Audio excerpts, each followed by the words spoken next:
Talking to Gary, is he retarded or what? Yeah, I heard the tail end of that, and man, that is just... He's got to calm down. What's going on?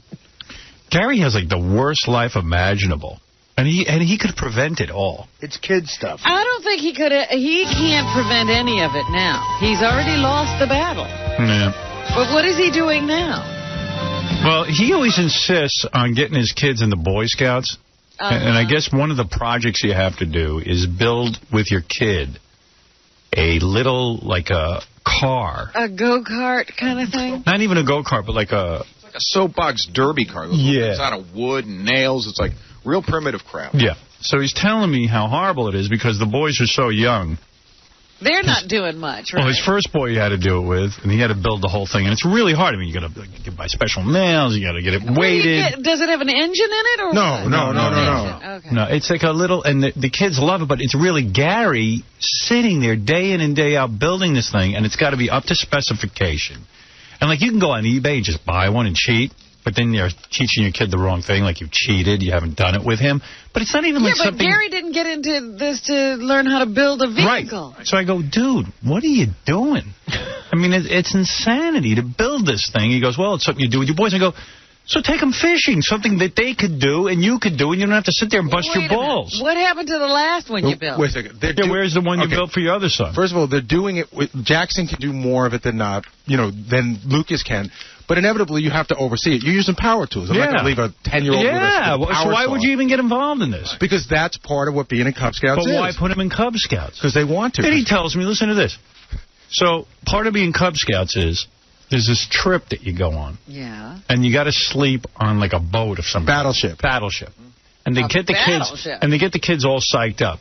And then Gary was talking to one of the dads who went the previous years, and Gary got out of it because of work or something. And the guy says, it's horrible. You go there, they have you sleep on like a metal, a metal hammock. It's a chain hammock. Chain hammock. He says you don't get a night's sleep. The kids are annoying.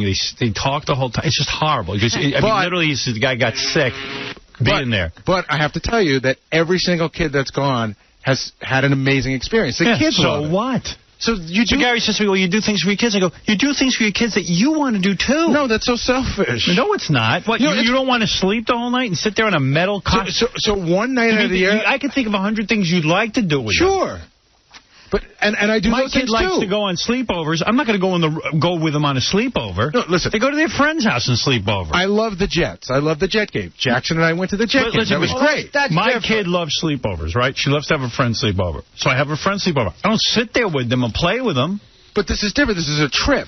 It's not somebody coming to my house. I think supposed to be involvement. You're supposed to be I'm involved. What do you not when you leave the room and let them have a sleepover. You're not building something. Yeah, but I cook them dinner, or I But they're there and you cook dinner. But in other words, I take care of my kids. Yeah, they hang around with me, but I'm comfortable. I don't sleep on a metal... I don't torture myself. First of all, let me say this. Gary is doing the right thing. I don't think so. He's doing the right thing if you want to be a dad. I'm a dad. No, what you want to do... I take care of my kids. Dad. I'm involved. You're not involved. You're not involved in something that your kid would want to do that you wouldn't want. Right. You want to do what's comfortable for you. Cub Scouts is making these kids think this is a great thing. Right. They're hyping them up. That's a great thing for them. But there's a million great things you could do where you'd be comfortable, too. But maybe that isn't what the kid's interest is. This is exposing the kid to a lot of different things. The kid's interest can be molded. You don't know how to use power tools. His kids will know how to use power tools. My dad sat there with me every single day and used power tools. My father's a master carpenter. Serious business. But he didn't let you build anything. No, he told me I was an idiot. And he said I could never build anything. That's something you're either born with or you're not. Right. He said, you're a moron. Stay away from this stuff. I swear he did. His kids will now know how to use it. No, they won't. They might. They're not doing it. No. He's doing it. No, we're doing it together. What my dad did. Let him do something. No, we're doing it together. Gary's doing the project, and the kids are standing around waiting to race the car. If your kid's your age and using power tools, you went wrong somewhere. No. Jackson, let me say something. In other words, where's the involvement? Gary's going to stand there and build this piece of furniture for them with wheels on it. They're going to get in the car and race it. Of course they're excited. It's like getting a new toy. No. You're missing. They're looking. You're way off. Why am I off? First of all, you don't know what the Pinewood Derby is. The car is about 6 inches long. Right, so they get the race, they push it or something. Right, so the kids design it. A grown-up cuts the car. Right. Like Jackson sanded the car himself. Then you got to sand the wheels. Oh, I have to help him cut the thing to put the weights in. Talk about what you're talking about in here. Your other son's too young to do anything. Right, and that's what happens with a 6-year-old. That's what you have to do. Yeah. You basically build it, but you get them involved. And when your first son was 6, he didn't do anything. No, right. And as the kids get older, you. So stop bitching to me about it. I'm just saying. He goes, I'm so miserable. It's a lot of work. I don't hear he's acting like that. I said, don't stop making yourself miserable. Do an activity. Well, you didn't tell me he was complaining He's complaining about it. I'm saying it's a lot of work. Yeah, he's complaining. Of course it's work. He's complaining about it. And I go, dude, there's a million things you could do with your kid that you don't have to suffer. But, again... You should suffer. My problem is my problem is the Boy Scouts telling me how to handle my kids. And meanwhile, the Boy Scouts, you can't let them go on that sleepover by themselves. Little League told your father how to handle you. Was that a problem? Little League, I went to play a game. A Boy Scouts are telling you got to go to a battleship. You wouldn't let your son sleep over on a battleship by himself, would you? No. You gotta go. You gotta go. Yeah. Wow, my kids can't use power tools. I'll tell you what. You know what? It's down to this where they don't let kids go on trips anymore without a parent. Look how miserable you are since they joined Cub Scouts. You've got to sleep on metal beds. You've got to make projects that you don't care about. That's the only 2 things I have to do the whole year in Cub Scouts. Let me ask you something. What do you like to do? I like to watch sports. All right, so watch a game with the boys. Take them to the game. I did. So what are you doing? You're not in Cub Scouts. But they will have a wealth of experiences. They will be able to talk about those trips. Baba Booey will have the wealth of experiences. No, the kids will have them too. You know what they'll remember more than anything? The Jet game, Gary. That's what you do. We walked outside the door, and every single guy thought you were crazy in the sense that, like, crazy. What are you nuts doing that with your kids? Why would you want to do something that you don't want to do? In other words, my kids want to jump into a fire. They want to learn how to do that. That's okay, let's go do it. That's a stupid analogy. Okay, my kids want to learn to sleep on a bed of nails. No, Should I do it with them? That's again a stupid analogy. Why is that stupid? Because where's the benefit? Where's the benefit in sleeping on a metal friggin' bed? You're on a battleship. You learn history. So take them to a battleship. You don't have to sleep there, genius. I have, actually. I've taken them to You're complaining about it. I'm just saying. So do something about it. Take them to a battleship and go home. You don't have to sleep over. But they're in the Cub Scouts. This is what they want to do. This is what the group... Listen, my kids want to do a lot of things they're not going to get to do. Howard, there's Read a book about a battleship. Of the battleship if you just go look at it and go home. Walk around. Oh, you got to sleep on it. Yeah, you want to really know what it's like. So let them sleep on it. Why do I got to sleep on it? Well, then they get, molested. Well, that's, hopefully not. You're experiencing the battleship the way the people who were on it in the 40s did. Yes. No, you are. How does that? But what's the benefit of that? It ain't the 40s anymore. Great. I love it. Teach them to... And now he's complaining about it. And everyone doesn't understand what I'm talking about. So go do it. But don't complain. Have kids if you don't want to do And don't complain. Oh, please. Nobody's allowed to complain. Your whole show's based on complaining. No, not about that. Because you don't see me doing stuff like that. Of course not about that. You would never do it. I do fun. You know what I do with my kids? I took all 3 of them. Enjoy. Yeah. And they enjoy it now, too. I took them to Nobu. It was great. They learned about Japanese food. They learned about Japanese culture. They watched their dad get loaded. Wait a second. While we're teaching the kids to pass, why don't you just buy them a slave? Oh, my goodness. That's how they lived in the 1700s. Are you telling me... They have a slave, Gary. Are you telling me that with any of your kids, at any age... Go ahead. That you never did... Sure, I played Barbies. I don't like doing that. But did you participate in any project? Did you help them do anything? So, yeah, some things. Did you girls ever belong to any sort of a group where you had to do something with them that you didn't want to do, but you knew it was the right thing? If it was reasonable, and I don't have to complain about it. But your daughter... Like my daughter plays basketball, one of them. So I go there. So what's your involvement in that besides watching? I watch. Sit and watch. Yeah, I can do that well. That's not participating. It's a very hard bench. My ass hurts. Did you ever make something with them? Yes. What? Sure. Collages. Okay. School projects. I didn't want to do that. But you do it. Yeah, but if I didn't like doing it, then my wife would do it. My father, when I was in Little League, if I would miss a ball, my father would be involved. He'd call me a fag. He did, too. You know what, Sal and I were out there talking about how when you read your kid... That's involved. When you read your kid... read a kid a book. Well, when you read your kid a book at night, what happens I never did that. Before your kid can read, and Sal is guilty of this, and Stunner and John used to do this, too. You open the book, you see a giant paragraph, the kid can't read. You skip it. You start, the whole paragraph becomes a sentence. Yeah. Boom, I've done that. Get right through the book. I had to read, sometimes to the kids. I wasn't going to sit and read a whole book. I opened up a book the other night. I wouldn't even read that. I thought was short, and it was so much longer than it looked. and I opened it up, and I go, you know what? This isn't a good book. Aren't your kids a little too old to be read to? Like, knock that off. Well, my older son reads himself, but my younger son gets read to. He's just learning. How old is he? He's 6. He's 7. He's just learning to read. He's still reading to him? He's just learning to read. This is in first grade. Let him learn. Why are you reading to him? That's what I'm doing with him. You're such a great reader? No winning. Well, get a professional. I don't know, man. Should have let a guy come in and read at night. I'm not saying don't do stuff with your kids, but do stuff that's reasonable. But you also didn't have boys where you're going to... It's worse what I had, because I had to do Barbies. But you couldn't do what he's doing. You couldn't build that car. But I did fun stuff that I like to do. Like for example, I like taking a video camera out and making a movie. So I'd sit down with the kids, we'd write a script, and then I'd shoot. Right, I've done that. Yeah, but you're doing that for you. Yeah, that's and they're fun. getting to tag along with you. What about doing things with them? If I like it, I'll do it. Let me ask you a question. That's ridiculous. Because Jason was just talking to me about this, that he used to go through this with his dad all the time. Your daughter, what is she, 12 now? 11. 11. Okay. There's 2 movies that you can go to. Right. One's a little more grown up. Right. But you'd like to see it. Yeah. One's a little more juvenile. You wouldn't like to see it. Do you steer her to a movie, or do you let her pick? I steer her to the movie. Oh. The one that is a good one. Well, you're lucky in the sense that you like movies that they would probably like, and TV shows. I love all that stuff. Do you think if you had a son, you could sit through a Yankee game? Sure. Yeah? Yeah, I like the Yankee game. I wouldn't sit through the whole thing, but I would... He's never sat through one yet. Sure I have. I've been to a Yankee game. When was the last time you went to a baseball game?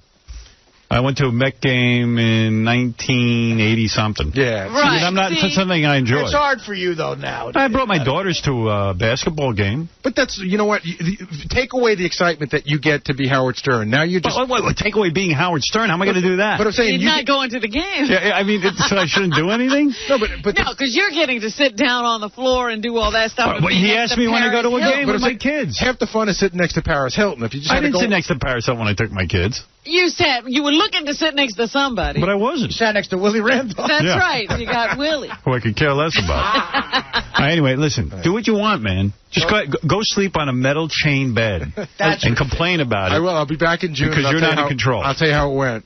Like, my father never did that kind of stuff with me. And you tell us he's a horrible father. He was a horrible dad. Yeah, but look at him. He's 81 and he feels great.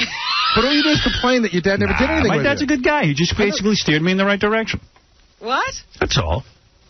He didn't sit on chain link fences and build cars. Wouldn't that have been fun as a child to hang out with you and your dad on a boat? You don't know my dad. But weren't there things that you wanted to do as a kid that your dad didn't want to do and you wished you could have? There weren't things that you wanted to do? No, I found a way to do them. I didn't want to do anything with my dad. Well, you couldn't always do everything on your own, silly man. No.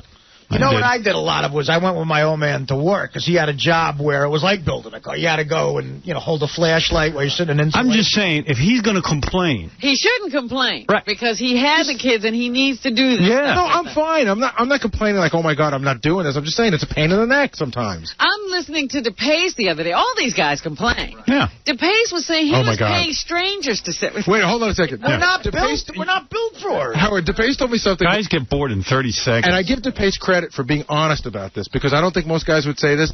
He told me that his younger son now, Derek, who's, I don't know, how many months old is he? 8 months. Right, you were saying nothing goes on with an 8-month-old. You know, There's just no guy on the planet who could sit there and watch an 8-month-old. He was saying that if he could, can I say this? Go ahead. If he could, if it was somebody he trusted, he would give Derek to a person for a month, right, and let him bring him back in a month. And somebody goes, what about all the nuggets that you've missed? He goes, what are there, 1 or 2 of those? I can't miss that. Can I tell you something? It's just like with my dog. People say to me, why'd you get your dog at 9 months old? I'm going to tell you why. The breeder had this dog for 9 months. She basically raised this dog. This dog is the most well-behaved bulldog you will ever meet. Last night I said he'll come to you and sometimes he won't. Last night I said to the dog, hey, it's your bedtime, go to bed. Went right over to the bed and went to sleep in the other room. Don't you think that was a breeder? Now here's the point. Someone could raise my kid better. Here's the point. Yeah, definitely. Yeah, we got the dog. Experts. We love the dog. We have a great time with the dog. Yeah, I miss seeing the dog as a puppy. That's true. I missed out on that. And the dog loves a total stranger as much as he loves you. No, not true. That's true. Richie comes in here, you can't even get that dog's attention. Stop it. The dog loves us. So who cares? You know what I'm saying? It's like if you missed the first 7 years of your kid's life. Oh, not 7, but 7. My thing is maybe that's drastic. I have Kyle as well, so I've seen this stuff already once. I've seen the first one. Scott, do you know that you have a different kid that's not going to be Kyle? But you've experienced a lot of that. After one, then it can start. Like what if who's the greatest child expert? I don't know, Dr. Phil or someone. Take someone who's Dr. Spock. Dr. Spock. Dr. Spock says to you, for the first year, 2 years, let me get this kid into shape. And it'll be perfectly trained when you get and I'll hand it over to you. Do you really think you'd miss that much? I don't think so. And I don't think that kid would be any more attached to Dr. Spock than you. Don't you think that it was traumatic for your dog to be ripped away at 9 months old from the people that raised him? Well, forget that. But you realize, you know for a fact that your father didn't sit around looking for nuggets with you. No. My dad was about nuggets. He liked you when you were about 10. Can I be honest? No, my dad started liking me when I got famous on the radio. Oh, stop. But can I tell you something? That long, huh? I swear I'm not lying. All right. I would have much preferred to be raised the first couple of years by somebody other than my parents. I'm being serious. Well, a dog or a kid is they're going to like whatever's giving them food. If my parents had given me away for like 6 years even. You think you would have come to your parents and been able to bond with them? Yeah, I probably wouldn't have. I wouldn't have been happy. 6 years old to raise them. Yeah. But if the first 2 years, I know I would have been better off. Oh, come on. I know I would have been. If I have a son, better off. Look. What are you going to learn in those first 2 years that are going to make you better than what your parents did? It couldn't have been any worse. Well, I'm saying that his dad didn't sit around going, oh, his first step. Oh, he didn't hang on every little thing he did. My father didn't like me. It's not that he didn't like you. He didn't like kids. Right. My father hates kids.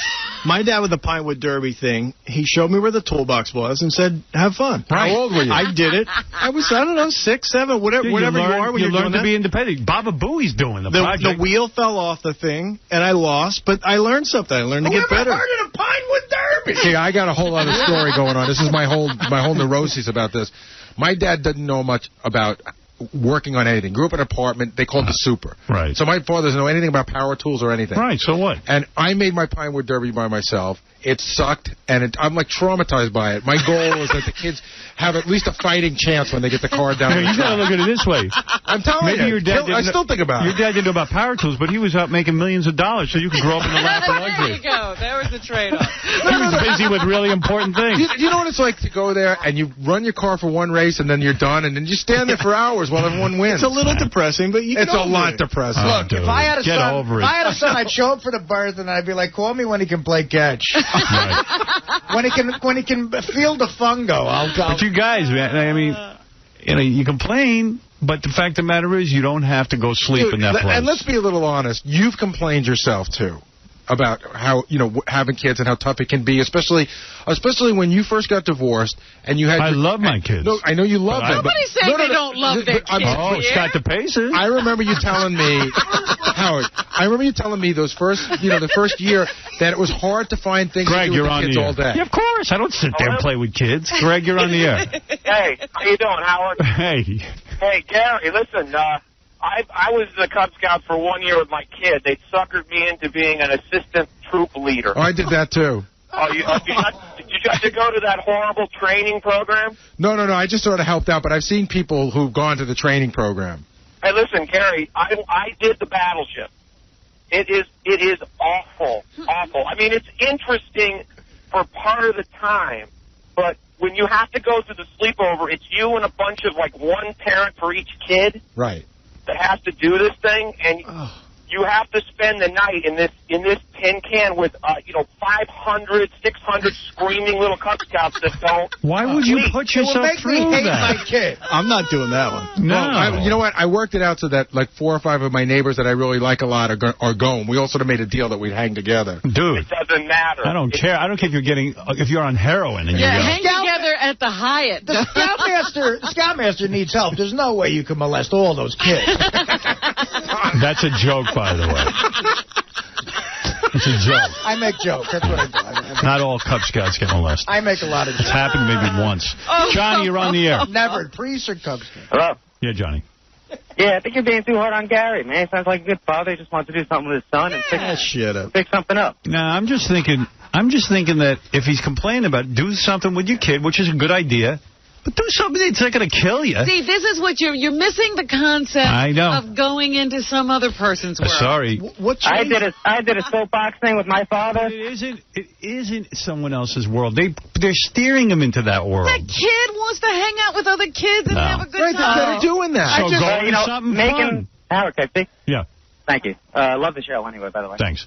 I did the soapbox thing with my father, and designing it and doing it, that wasn't the fun part. Painting it over, doing all that, you got to put weights on it. It's a little complicated. But I never... Oh, don't get rid of me, please. I'm sorry.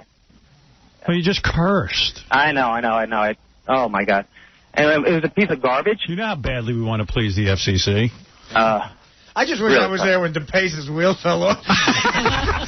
Anyway, the thing was a piece of junk, and it's set up on these ramps where they push a lever and they all go down at the same time. They pushed the lever, they all went down, mine stopped. Everybody's head turned to look at the finish line. I took my hand, I pushed it, thing went flying down so fast, and I won. Everyone thought I won, but I really cheated. I thought I'd tell you that. I don't even know what you're saying. I don't know what you're saying. I got to go. I've been there, and I don't know what waiting for you. Thank you. But the only cars that beat mine was parents like you who did it for the No. kids. I'm not one of those parents like me. I help with the car. There's parents there's parents that build the car. You can tell when you walk in that an 8-year-old did not build this car. The only cars that beat my car looks like they can be disqualified. My car looks like it's built by my kids. Believe me. My car would be built by my kids. It wouldn't even work. There would be none of you and all of them. You wouldn't see me building a car. I still remember my car. I got like a saw. The saw got stuck in the wood. It was all like chunks hanging out. We should do it here. Red. I had my daughter the other week. You know what we did?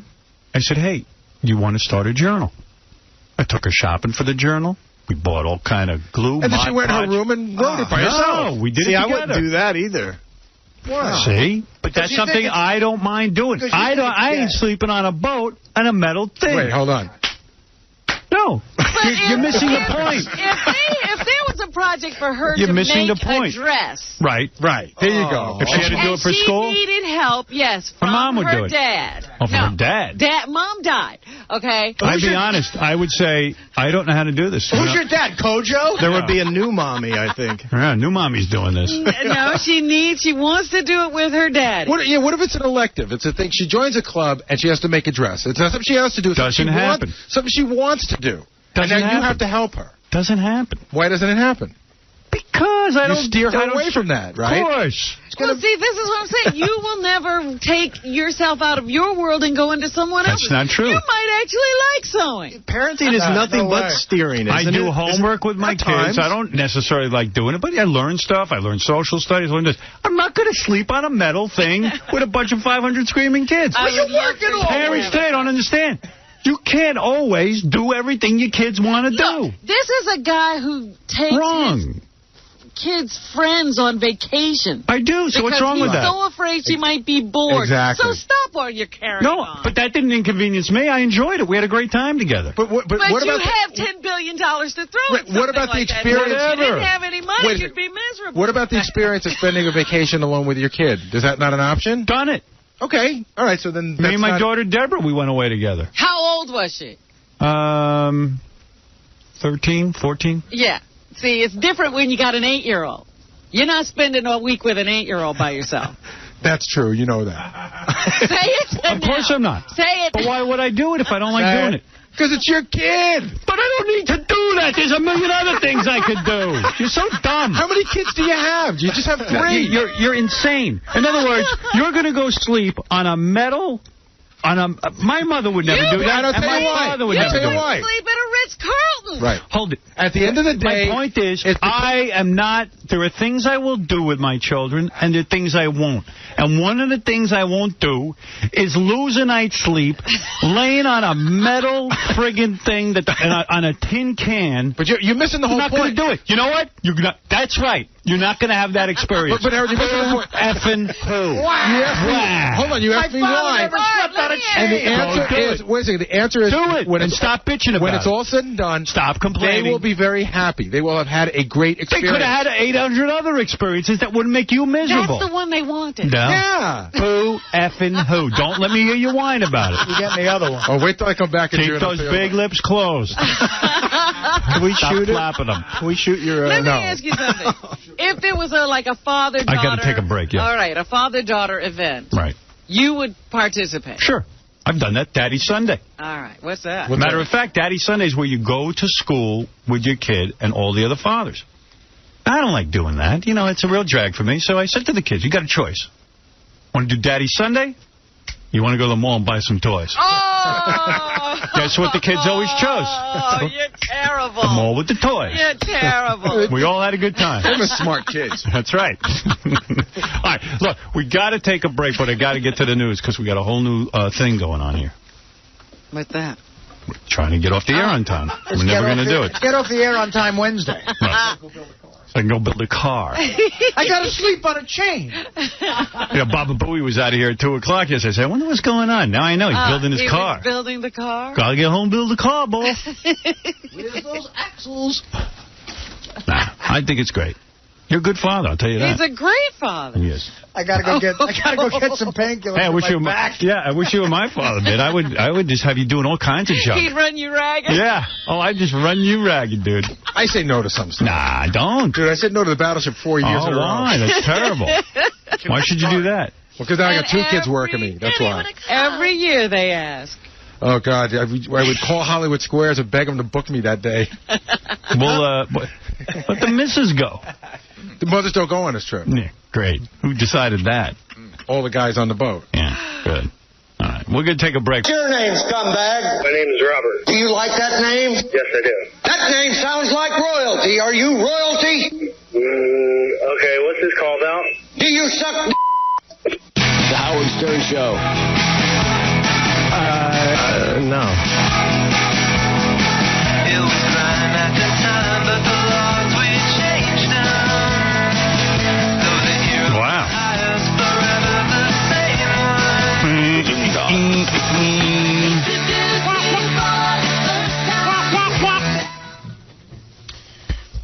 one. Baba Booey went on vacation to ski with his kids. He said it was so friggin' exhausting. It was no kind of vacation. Oh, no.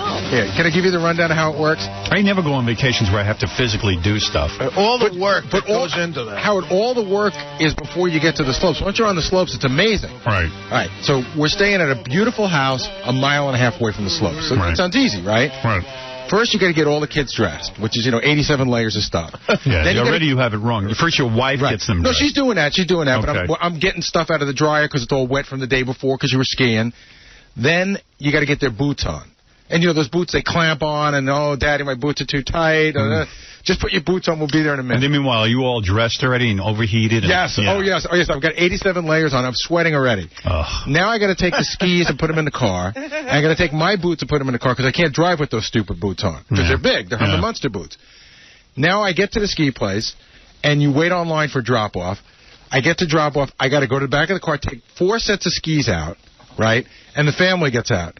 Now, they stand there while I go park the car like 3/4 of a mile away. It's not worth it. Now I got to change it to my Herman Munster boots now. Yeah. Because it's not worth it. So now I walk all the way back, and then you got to go up like 3 flights of stairs with the boots and the skis and everything, and then you got to walk on the snow to get over near the lift. I am saturated. Yeah, how is that enjoyable? Then you come in for lunch. Everybody's going to loosen up their boots. The kids, Daddy, loosen up my boots. They hurt. You have to go all the way back to the house you're staying? No, to the lodge. You go back to the lodge. Then lunch is over. Let's go back out and ski some. How long do you have to wait for lunch? The line is forever. Yeah. The line is forever. Dude. Then you tighten up the boots. Then when it's time to leave, it's the same process again. Now I got to carry all the skis back down to the drop-off area. You guys wait here. I'll walk in my clunky boots to the car. Go to the car, change into my shoes, come around again, load everything in. God. And and then like when they're older and your kids are like, you suck. I know. It's like they won't remember any of the Yeah, I know. Howard, I was sweating like you couldn't believe because I'm wearing, So how much actual time did you have for enjoyment? Like the actual experience of going down a slope? The first day, By the time we put the kids in ski school, right? Yeah. So they're in from 10 to noon. I'm thinking, this is great. I got 2 hours to ski, right?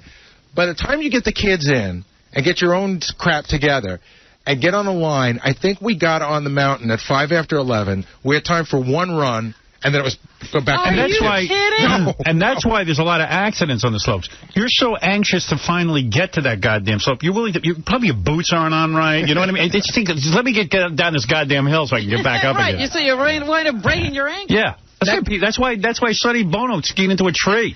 Next vacation. Didn't he have young kids? Yes. Yeah. Next vacation, why don't you just build a deck? Exactly. Right, yeah. Why don't you just come to work? It's less work. It's less work. But That's just work. And I did that 4 days in a row. Oh. You know what I mean? And then at night you put. Does it get any easier? The last day it got easier because we were all able to ski together. I mean, you sort of get a rhythm going. But that first day, there's a line for everything. I'm mad at the kids. I'm mad at my wife. I'm mad at the people on the mountain. You would have been better off in Thailand. Let's see. I'll hold on to both boys. Which ones do I save? I was complaining like loudly. I can't believe this line for the lift tickets. I can't believe this line for the food. I can't believe this line for the lifts. Then it gets better. I actually had a good time. Now, Talk about, you said you had a celebrity spotting. Oh, yeah, so I went to the Jet game when they played New England, which was the last game of the season, and the Jets got pummeled. Yeah. But doesn't matter. They're in the playoffs. I ended up in a box with... you keep losing and be in the playoffs. That's right. They lose well. You know what? If they win, I'll be upset. They don't deserve to win. And so will everybody else. Yeah, well, yesterday was the last game of the season. So I was up in one of the boxes at Giant Stadium, and Marissa Tomei was there. She brought her dad and her mom and I guess her brother and stuff. She's pretty cute, man. But that was one of those weird things, too, where I can't remember what we said about Marissa Tomei. Yeah. So it was a room of like 20 people, and I wasn't about to go introduce myself to her. Because you don't know whether she's going to smack you or say you're great. I don't want to say, hey, Gary, I work in Howard Stern Show, because I can't remember what we said about her. Right. Then there's a whole I know what we said about her. Then there's a whole weird thing where I don't know whether she knows I'm the guy from the show. And then everyone's asking me about satellite radio, when are you going? And I know she can hear, but we never spoke to each other.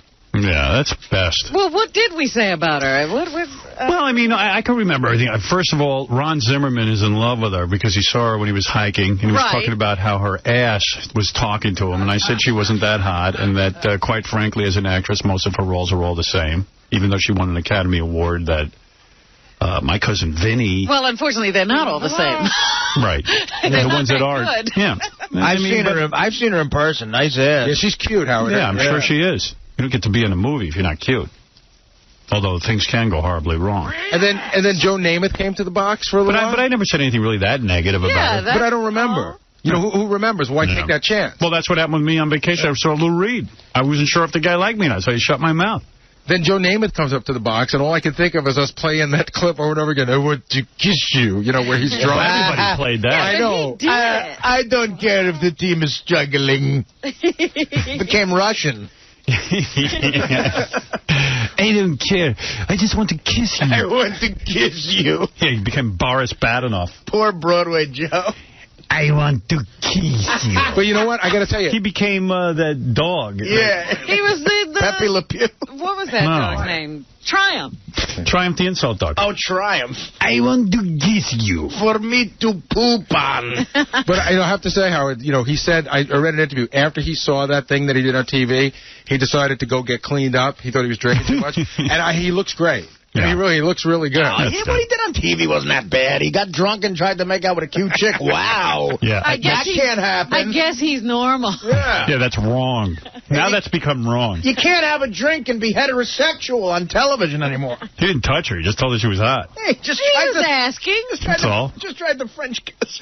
Hey, if he was Leonardo DiCaprio, she would have gone to bed with him. You're right. Exactly. It's just he's an old, broken-down Joe Namath. Or if it was 1965. Right.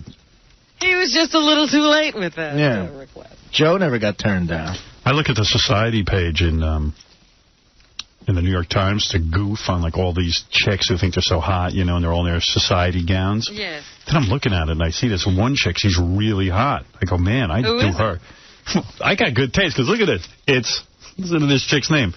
Princess Thera of Liechtenstein. Oh, look at you. I was like, wow. With the royalty. I'm into royalty, man. I like the Princess Thera of Liechtenstein. Do you have any idea where that is? Liechtenstein? Yeah. I think that's near Latvia, where Fred grew up.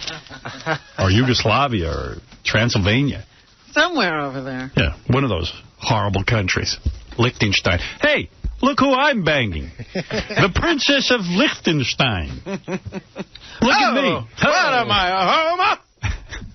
I'd like to lick her stein. I think that walking around New York, especially around Fifth Avenue, like you're walking amongst people who own countries. Yeah. You know? The insane wealth in Manhattan. I'm pretty sure being the Princess of Liechtenstein gets you nothing.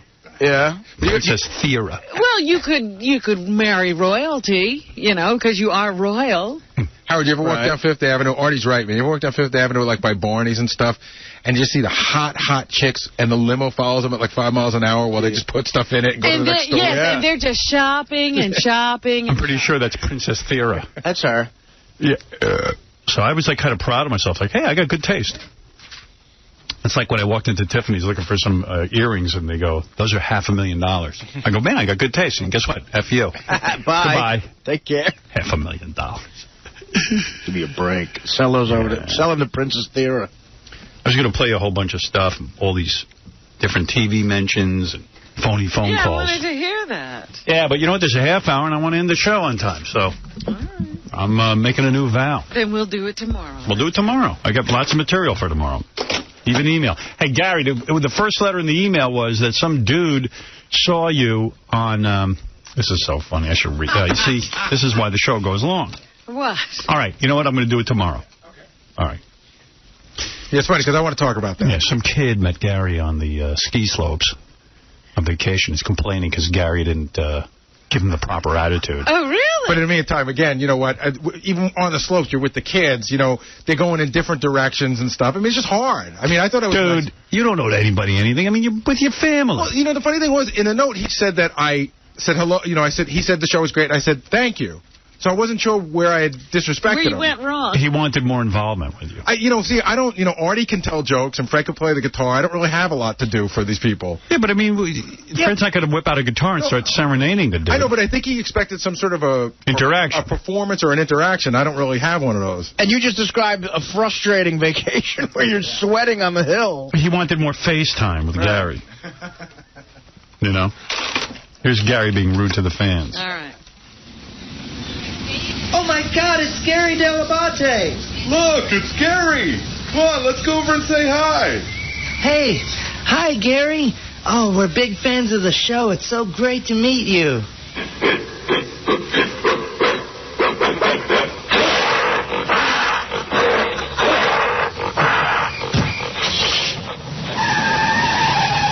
Man, that was rude. Yeah, what a prick. We'll have to email the show about this. He did his monkey sound effects. He spent a lot of FaceTime. FaceTime. Saturday's Daily News about the Donald Trump roast. It was funny, too, man. Did you go? Oh, no. Did I go? Yeah. Howard go. No, I didn't go. Yeah, I saw the mention in the Daily News, and that was that line, Artie. Tell the line you said about Trump. The one in the page 6 you saw. I got in the News and the Post. It was a big Saturday for me. Yeah. 2 different jokes. But the joke, the one that I liked. Yeah, it was... Donald recently drove his daughter through Atlantic City and said, someday, honey, your name will be on top of all these buildings. That's if you marry someone named Borgata. It was pretty vicious jokes. Yeah, that wasn't the one that I saw. Right, that one was in page 6. That's the one I wrote. What was the one in the Daily News? The one in the Daily News. That wasn't lame. I thought it was a good joke. Yeah, that's a good one. No, the other one, the one about the hair. Well, what was that? This one. Oh, I thought that was good. Sal wrote this one for me, actually. He was all excited. This was just, Donald, I got 2 words for your hairdresser. You're fired. I'm fired. I thought that was good. But, yeah, it went well, man. I had a good spot. Hey, Artie, what about Voss's joke about Rodney? How'd that go over? That I thought was really funny, but it didn't go over good. What was that joke? This comedian, Rich Voss, had a joke that I thought was real ballsy to do, but it didn't go over well. He said, they asked Rodney Dangerfield if he wanted to be here, and he said he'd rather be dead. Oh. See, I thought that was funny. I thought that was funny, but I guess, people... Well, Trump's people had called me and said, would you sit on the dais? And I was like, well, wait a second. I'm going to sit up on the dais so people can attack me? Right. Who wants to do that? Well, it's so funny how those roasts work, because only 10 of us on the dais speak. The rest of the people are just there so you can make fun of them. They're targets. And they announce them before the... And I went on second to last. In case you haven't wrecked Trump enough, let's go wreck these other guys. Right. If you're tired of beating up on him. And it's like they set up jokes for you that are obvious. Like I went on second to last, and I was surprised no one did this joke, so I got to do it. But it was, the Autopsy series from HBO? Right. The lead doctor, Dr. Michael Baden, was there. They announced him as the Autopsy. Right. And Abe Vigoda's also on the dais. So, I said it was awkward before in the lobby when Michael Baden tried to perform an autopsy on Abe Vigoda. Abe Vigoda shows up and everybody comments on about how they thought he was dead. Well, he's just there to make old jokes about it. Yeah, that's great. He's been dead for a long time, only he's not. Yeah, so there's 70 people on the day. Victoria Gotti was on the day, so I stayed clear of her, though. Nobody bothers her? She did. No, people bothered her. Yeah, people bothered her. I read in the paper, somebody said something about Victoria Gotti that was pretty funny. Now I'm going to forget the one guy said, Oprah gave out cars at her, I think Freddie Roman said this, at her show.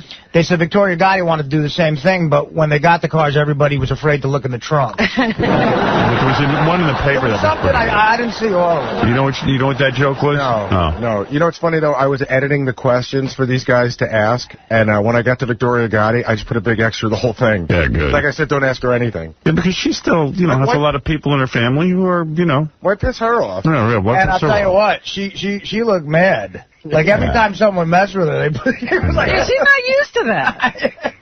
I know, yeah, we sent Benjy down there to... Okay, so with people? Yeah, I was they're just putting touching up the bleeps now, but really, you can't send him anywhere anymore.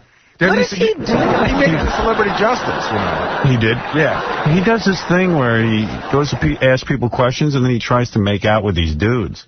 Like, he gets in their face, and he gets way too close to them and makes them uncomfortable. Wow. But the issue with Benjy goes farther than that. Benjy has no governor, no mechanism that tells him it's time to turn it off. Right. And if you tell him it's time to turn it off, that only revs him up. Revs him up, yeah. Here you go, Benjy. You know what? We got to get out of here. It's over. It's over. And then he starts screaming and yelling. When you tell Benjy it's over, that's when it's just starting. Yeah. Well, I was in there, obviously, because I had to do the whole press thing, which is the most awkward thing, because everyone's taking pictures of everybody else, and I'm sitting there like an idiot. But Benjy started getting into that shtick coma thing, and I thought he was being funny. Then you have to go back. We're walking back, and a big security guy that was with Trump says, "Hey, Artie, I think your boy's getting thrown out." I said, "What?"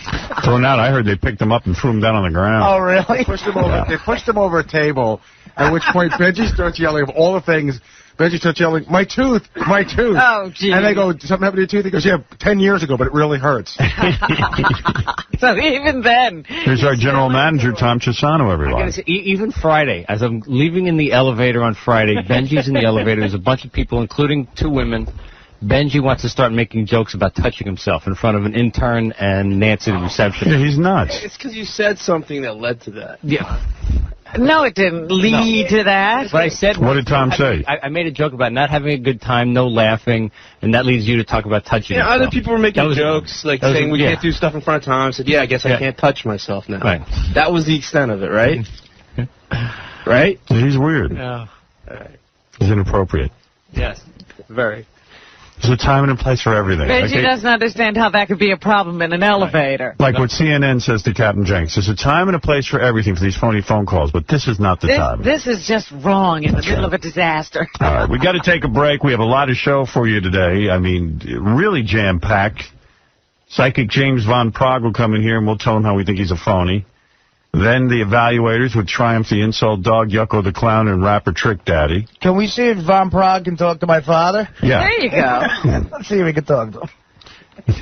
Yeah, I'm sure he has something interesting to say to your dad. Yeah, let's find out which spirits are hanging around let's today. see. I want to see what's going on. Yeah, Artie, you could tell him you work on the show now. Right, I want to see how he reacts to that.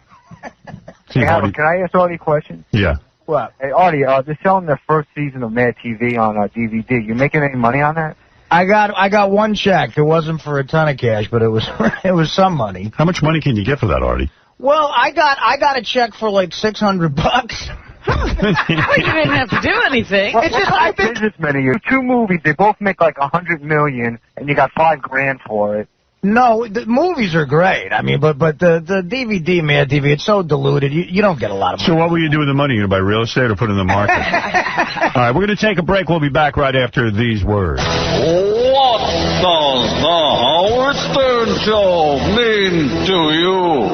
Hi, this is Robin Quivers, and what the Howard Stern Show means to me is thumbing your nose at convention and getting to keep my big house. The Howard Stern Show. It means so much to so many. 95X. Guttermouth, shock, bad boy of radio. Say hello to Howard Stern,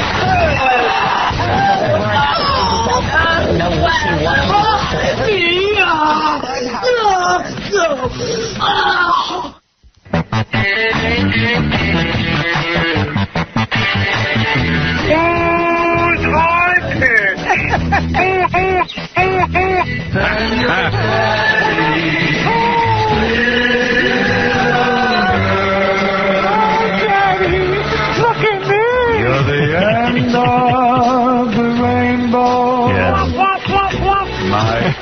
All right. Enough of that. I'm real, okay? It's not. Please, somebody in America, give me a chance, please. You know, we've got enough clips now. We could have all these nuts talk to each other. Yeah. Please. Could have high-pitched talking to that chick. Thank you. Hey, tomorrow, I'm really looking forward to this. Tomorrow's show, take a special show note. Jenny McCarthy's sister, Amy, is coming in. Oh. You've been waiting for this. Come on, I got a lollipop for you. And she's so hot. Tomorrow's the day. And with any luck, she doesn't talk as much as her sister. Hello. What are the odds of that? Oh, yeah. Anyway, I'm going to take a couple of phone calls.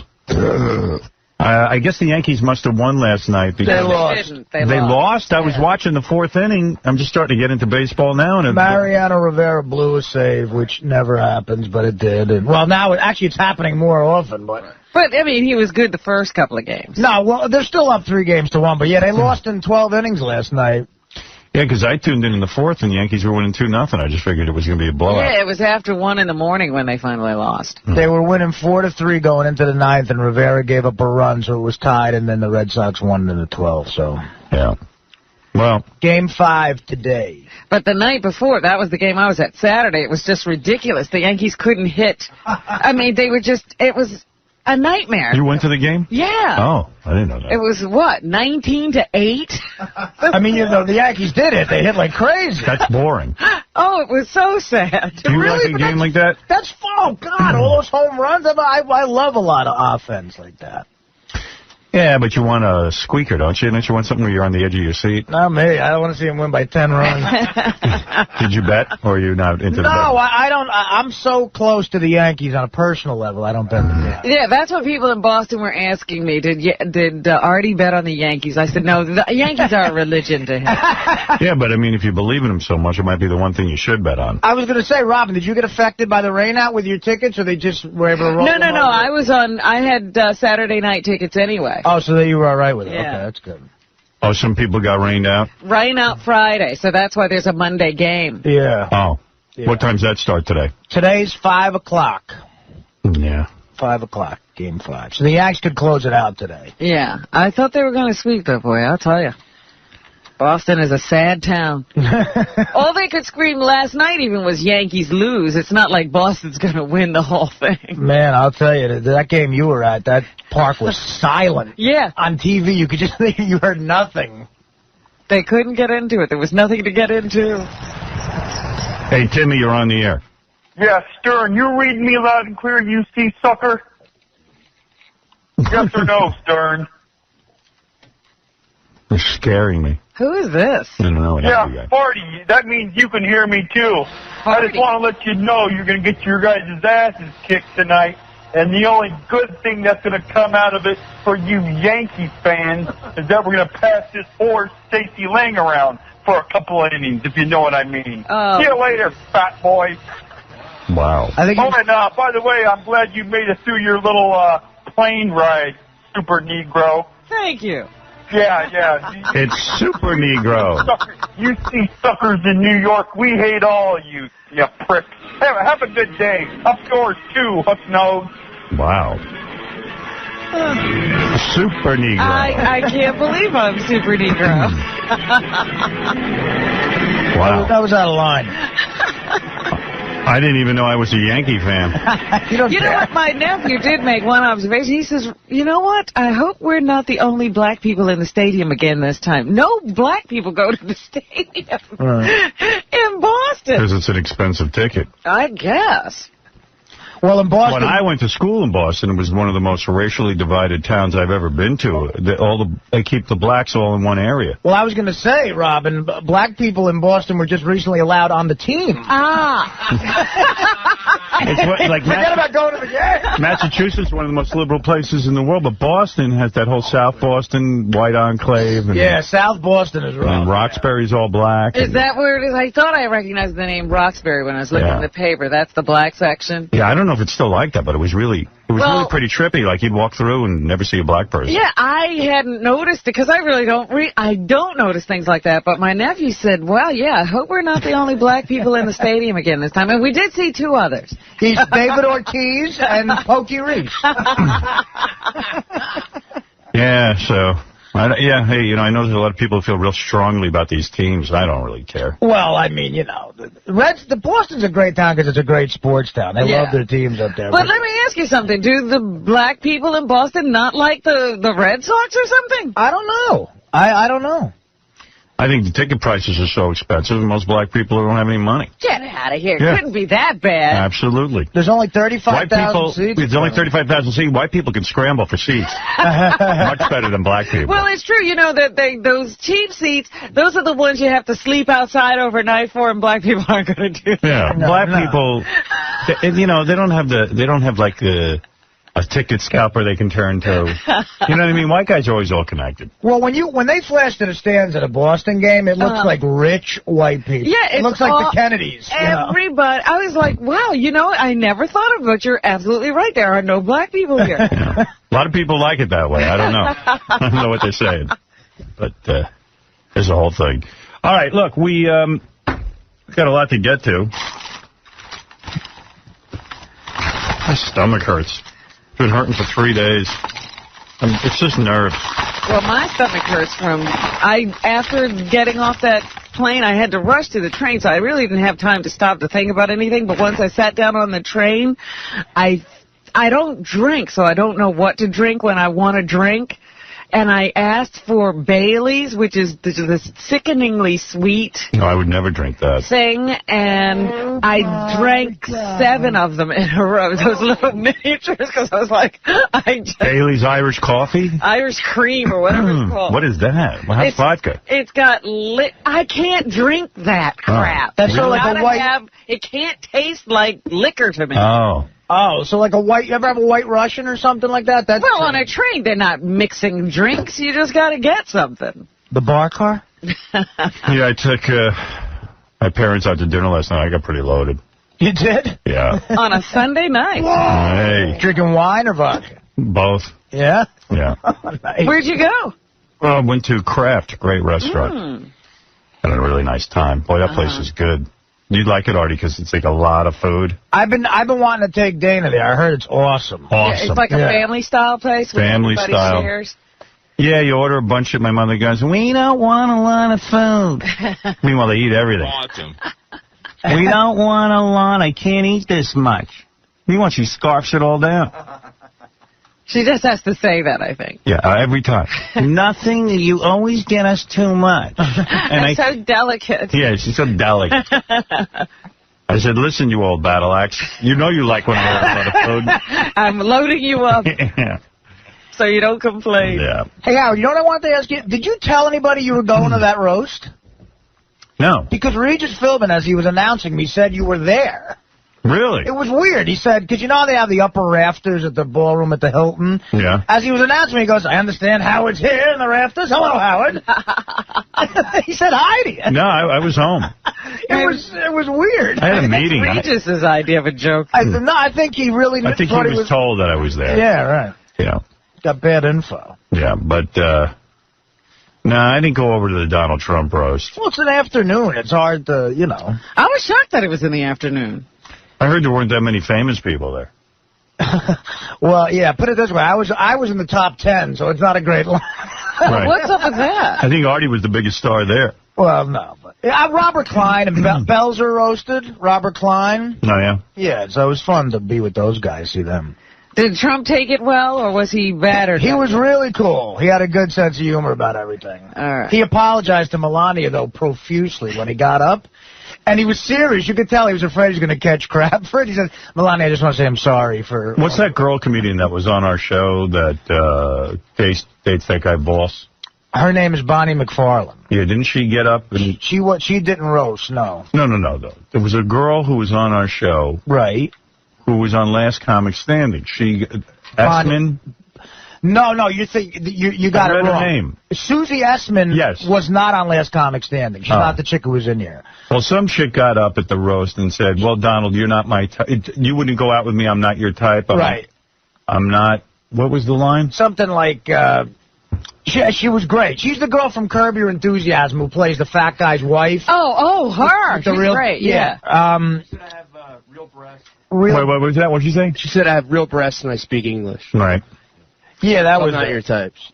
I got to tell you, that was Susie Essman. Yeah. Yeah. Anyway, Benjy did the funniest thing. He was at the Donald Trump roast. It's unbelievable. And Benjy just went up to people and had regular conversations with them. But, like, in the middle of the conversation, he would start, like, stroking their face and try to kiss them, like guys. And it's the funniest friggin' thing I've ever seen in my life. Then he did some shtick where he was screaming and yelling for Donald Trump, and they threw him out of the building and everything. That wasn't so funny, but... Yeah, why did he do that? Well, he's trying a lot of things out. But, you know, he was hit and miss. Experimenting. But he threw a lot of hits. I think this is his funniest Benjy stuff ever. Yeah? But it's kind of visual. So I'm going to play you some of it, but it's weird to hear their reaction, because at one point, you know that artist, Leroy Neiman? Yeah. Benjy's stroking his face and playing with his hair... And Leroy just keeps talking. He didn't care. Like, yeah, he's got that crazy mustache. Yeah, you know? He's got that artist sentiment. And Benjy's twirling it. And then, like, he's talking to Leon Spanks, and it's not even clear if Benjy knows who he is. And Benjy starts to lean in to kiss him, and he's almost, like, up to his lips. And then Leon, like, freaks out. And Mike Wallace, like, freaks out. And I mean, it's the funniest thing I ever saw. He tried to get close to Mike Wallace. Everyone he was trying to kiss. Who else did you approach? Let's see, Richard Hatch. Richard Hatch from Survivor even freaked out. Really? I guess he wasn't attracted to you. He's gay. No, we looked at each other for a sec, but then he pulled back. Yeah. Jeffrey Ross went with it, which really pissed me off. Yeah, he made out with you. He kissed you? You had to go ahead and kiss him, huh? Actually, he said that to me. He goes, I just kissed Benjy. I said, you did? Yeah, Jeffrey Ross got balls. That's good. That's I'm glad he did it. Like, he didn't back down at all. Committing to it. He made out with Benjy. That's going a long way for a gag, man. Really? Hey, Henry, you're on the air. Go ahead. Hey, good morning, Howard. Hey, now. The show is great. Thanks. I just want to say, Artie Lang,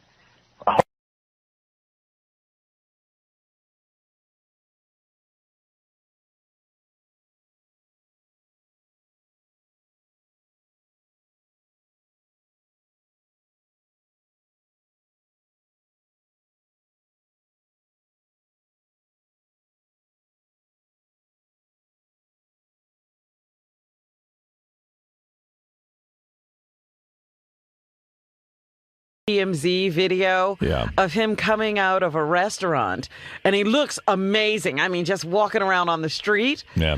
And all of these women flock to him. He literally gets tired of dealing with these women. Well, I heard a story where he was in the park, Central Park, and two women came up to him and started crying, because they were so overwhelmed by him. And then he left the park with them. So. But the point is that sometimes he's just like, the women are too much. Yeah. They were flocking around him at this restaurant door as he was trying to walk out, and he was signing some autographs. He was being nice. And then one of the women said, "Can we have a picture?"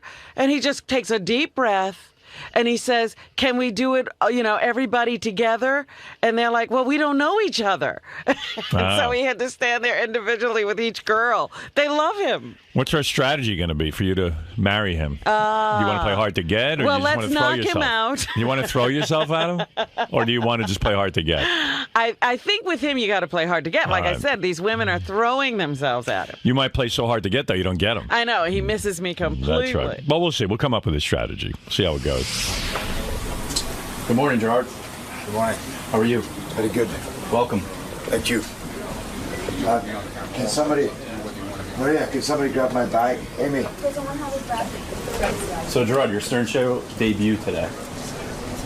Yeah. How you feeling about that? Good. Except I haven't really slept. So that makes me a little anxious because this morning when I woke up, I couldn't really remember my own name. It makes me wonder how I'm gonna get on for the rest of the show. What do you know about Howard? Are you a fan? Or are you... No, I've actually never really listened to him. I saw his movie. I hear people talk about him from time to time. I know that, I kind of know his feel. I know where he goes, but I can't say that I watch the show daily or anything. Right, you don't know the little details and nuances of the show. No, which is another thing that makes me slightly apprehensive. I know enough to know that it's a big deal to come on a show, and that you're going to get, it's not going to be a normal radio show anymore, but not enough to know that I feel that I'm well prepared to come and handle it. Exactly. So you've got the new movie, Machine Gun Preacher. Yeah. But you know he's not going to ask you too much about that. He's going to want to know a little bit more about your personal life and things of that matter. Okay. But I have to tell him the truth about these things. Yes, absolutely. That's a prerequisite for the show. Okay. He'll get it out of you anyway, I think so. Right. But good luck today, Gerard. Thank you. Thanks, man. Let me bring in a complete opposite of our last guest. Let me bring in a guy who everything has got. He's got everything going for him. He's good looking. I thought about that while John was in here. I said, now, here Jared Butler walks around beating away women. Gerard. What did I call him, Jared? Gerard Butler walks around shooing women away. How are you, Gerard? You're the complete opposite of the last guest. How's your balls? I was just going to say, you obviously haven't seen my balls. No, I haven't seen balls like that, man. I'm shook up, I'll be honest with you. Yeah. It's actually really good you're here because it's going to take my mind off of what I just witnessed. I mean, poor guy, you know what I mean? Yeah. I think about, by the way, the movie 300 is probably where you got your biggest break, right? I mean, you were an actor working, but 300 put you on the map. Yeah. Did you ever think of giving up acting because it just was like, oh man, this is just not going anywhere? How long had you been acting? I started acting probably about 14 years ago. But yeah, you got a crazy background. I was studying up on you, man. It's a wild story. I mean, as a kid, your father left you, but you were real young. Yeah. How old were you when he left? 2.5. And it blew your mind because you never saw him till you were 16. Yeah. You know what? It's weird. There was actually, I think, one day when he turned up when I was about 4 years old. To this day, I can't remember what quite happened, but I'd always heard, yeah, he turned up, he said hello, and then he went away again. So really, no, between 2.5 and 16, I didn't see him and didn't even know that he was alive. Could you ever imagine one day that you have a kid, a son, and you wouldn't see him it's unimaginable, isn't it? Yeah, probably in my case, maybe not, but... No, but why? Did it make you feel like you were a monster or something? Like, man, I must be a horrible person because my father doesn't want to see me? Did you blame yourself? No, by the way, that's exactly what happened. I mean, it's not that I was sitting there consciously thinking that. Right. I didn't appreciate it until my dad turned up, and I had to go to this restaurant where I heard he was, and I walked around this big, busy restaurant going from table to table. Literally. How old were you? Did you recognize him? Would you have recognized him? You know what? He recognized me, I think. But how old are you when you go to the restaurant? 16. 16. Yeah. Your mom says to you, son, walk into the restaurant and go meet your father. She didn't even go with you. No. That's wrong, right? If that was your kid, wouldn't you walk into the restaurant? Why are you even sending him? Yeah, why was she sending you? I don't know. I guess she just felt some responsibility towards my dad, you know. It's like, well, it is his son. He is here to see him. But you're right. She didn't owe him that courtesy, perhaps. Right. But the thing is, when I got home to the house before the restaurant, my mum was dating a guy who's now my stepfather, has been for many years. Good guy? Great guy. Oh, okay. Great guy. Right. And I got home and I was dressed like this, and he said, keep your jacket on, your dad's here. And, you know, just a few weeks before I'd had a dream about my dad. And I thought, he's dead. And I've gone through to my mom and I said, you know, he's dead, isn't he, my dad? He's gone. And she said, yeah, I think he's dead. He must, you know. Right, must be dead. Hadn't heard from him. So then to get this, to get this message there saying, keep your jacket on, your dad's here, as in, we're going to see him right now. How did this meeting come about? You don't see your dad. You're a kid, you know, you don't even remember your father. And suddenly, you know, you're going to have a meeting with him at 16 at some restaurant. How does this come about? Like, why all of a sudden did he want to see you? He didn't want to see you all those years, right? Yeah. Why does he want to see you all of a sudden? It kind of fucks you up even more, doesn't it? Yeah, what's up now? Yeah, like, what's so important? Well, listen, I mean, perhaps the most suspicious part of me, or my mother at that time would be, was that I just turned 16, so legally he didn't have the same commitments towards me, or any he didn't want to support you financially. Right. You know, I'm looking at it with a little more compassion. You were born in where? In Scotland? Yeah, I was born in Scotland. Yeah. And you were raised in Canada? No, lived for 2 years in Canada. Because I was going to say, how did you get such a thick accent? Yeah. It's acting. I'm glad you how say you get laid. Accents equal getting laid. What do you... So this had to make... So you walk into this... I got to understand this. This is something I really want to understand. You walk into this diner alone. Yeah. Essentially to meet a stranger, but you're curious because it's your father. Who wouldn't want to meet their father? Yeah. Just from hey, do I look like this guy? Yeah. And you walk into the diner, and you're walking around from table to table saying, are you my father? Is that the way it went? No, I didn't actually say, are you my father? Are you my father? No, I just was going from... Actually, I was going from table to table going... How the hell am I going to do this? Because I can't say, are you my father? Are you my father? Because you feel like a turd. Yeah. Right. So I had a feeling that I was just going to keep walking up and down through this restaurant until, you know, somebody stood up and went, for Christ's sake, it's me. What? Were you scared out of your mind?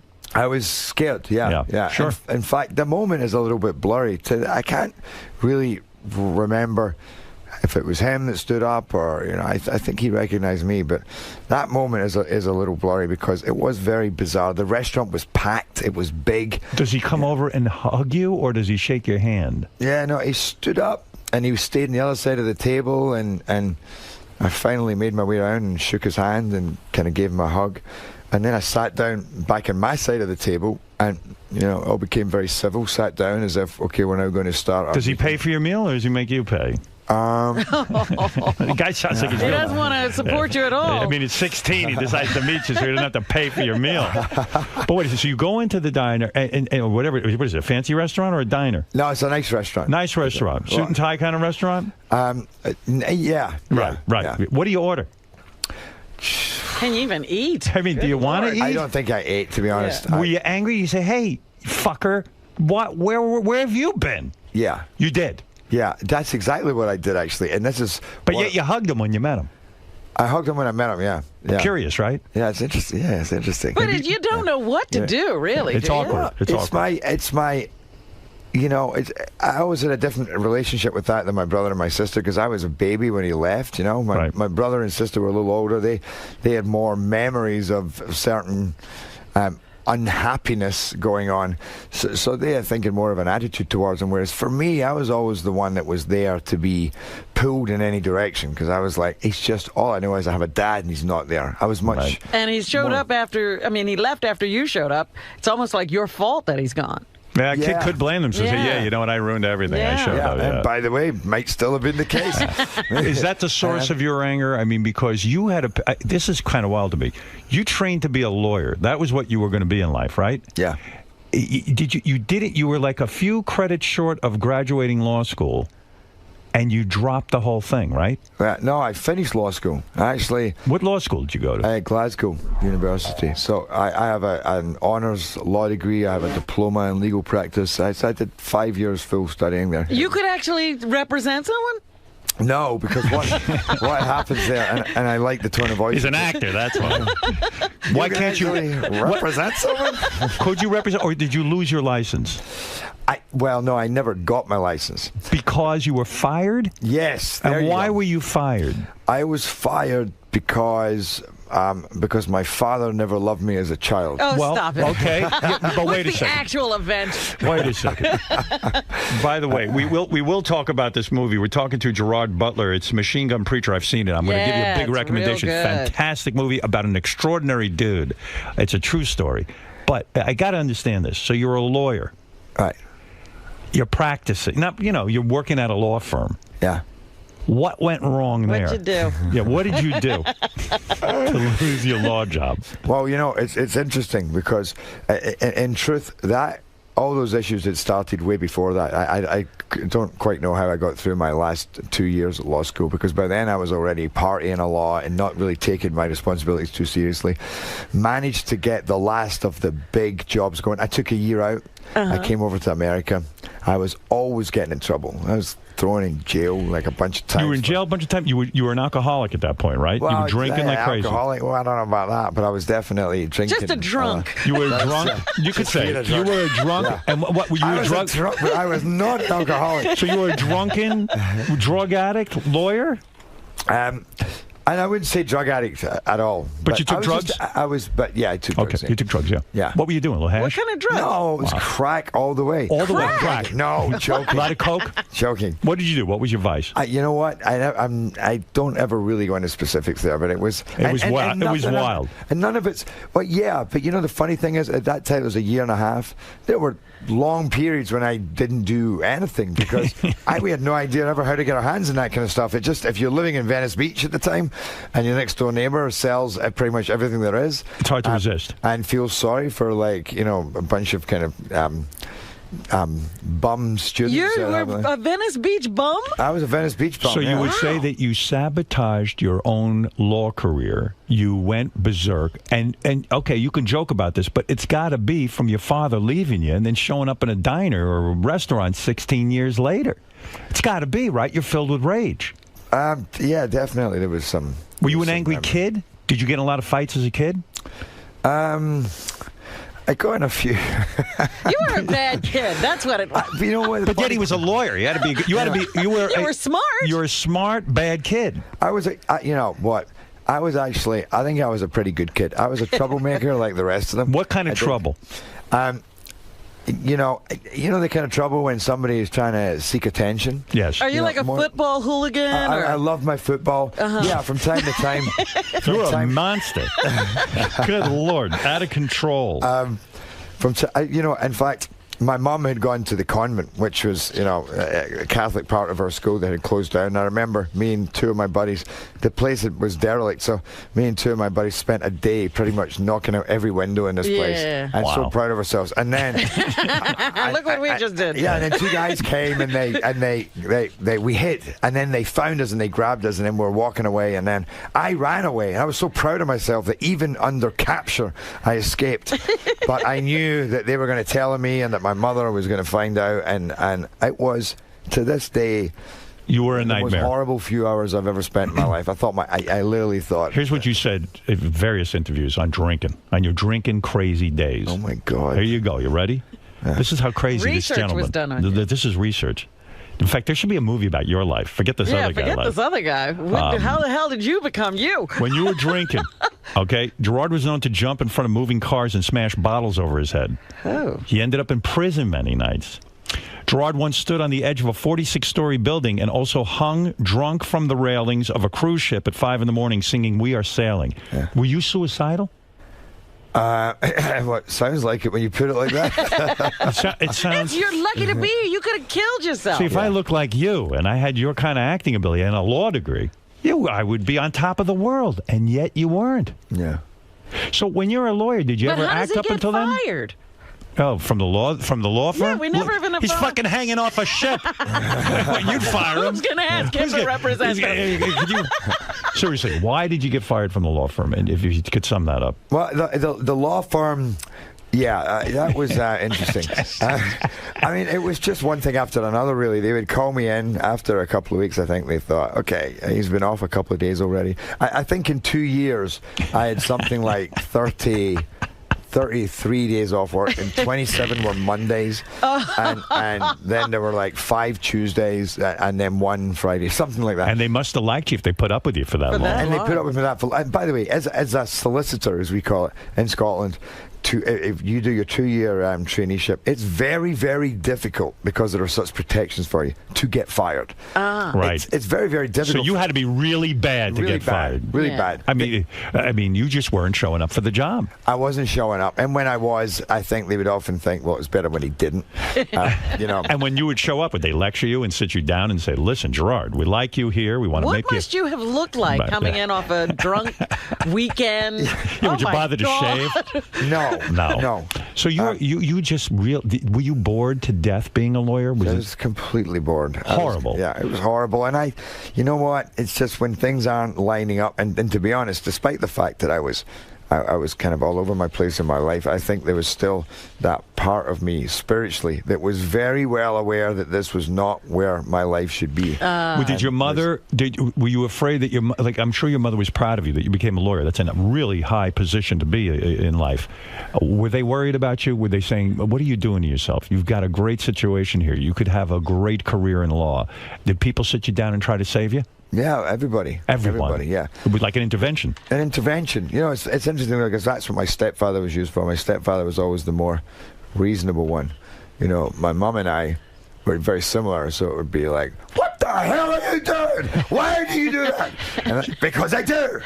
What's your problem with it? So when you decide, I guess you must have decided to become an actor after you got kicked out of law. Is that true? Yeah, the next day. The next day you decide. What do you do to become an actor? Had you ever acted in a school play? Yeah, I had done a bunch of stuff. I'd been in a play when I was 12 and Oliver Twist in the centre of Glasgow.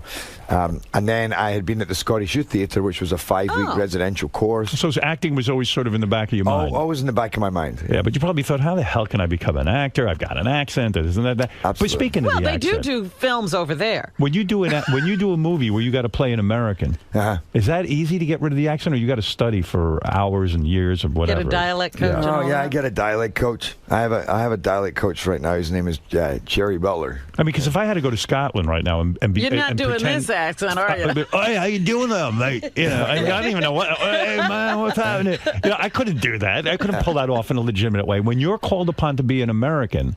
Is it easy? Do you get trepidation? Do you get nervous? No, not when... Yeah, I do. But I get trepidation about a role where they asked me to play Scottish. I managed to find trepidation anywhere in my life, so... you managed to be nervous about every role? Yeah, pretty much, yeah. Well, we have so many British actors who come over here and you can't tell I know, that I'm sick they're of it. British. Yeah. I imagine, God, we must have the easiest accent. I think it's a mixture of it. It's not the most difficult accent, and also we grew up steeped in you know, American culture, American television. Mm-hmm. So we hear the voice all the time. So it's pretty much there in your psyche, you know, and it goes in through osmosis. So when you go to do it, it's not as hard. But could you do it now? Because this is throwing me off, this accent. You don't want to. Hey, by the way, are you going to bang Robin or not? That's what we want to know. How soon can we hook that up? Come on. Well, come on. She's trying to act like she doesn't want it. She's playing hard to get. I don't know if you noticed. Well, which accent would you want me to do? Like, would you want me to bang you if I talk like this? Oh, that's or would good. you want me to bang you if I talk like this? Which one is going to get you in a bed, Robin? Hey, you know what? I think it's the one, the Glasgow accent. That's what I thought too, darling. So when you quit this, or when you forced out of law, yeah, all right, you decide to become an actor. Where do you go to become an actor? And how long you got to sit there and wait for something good to happen? I mean, people must have thought you were nuts.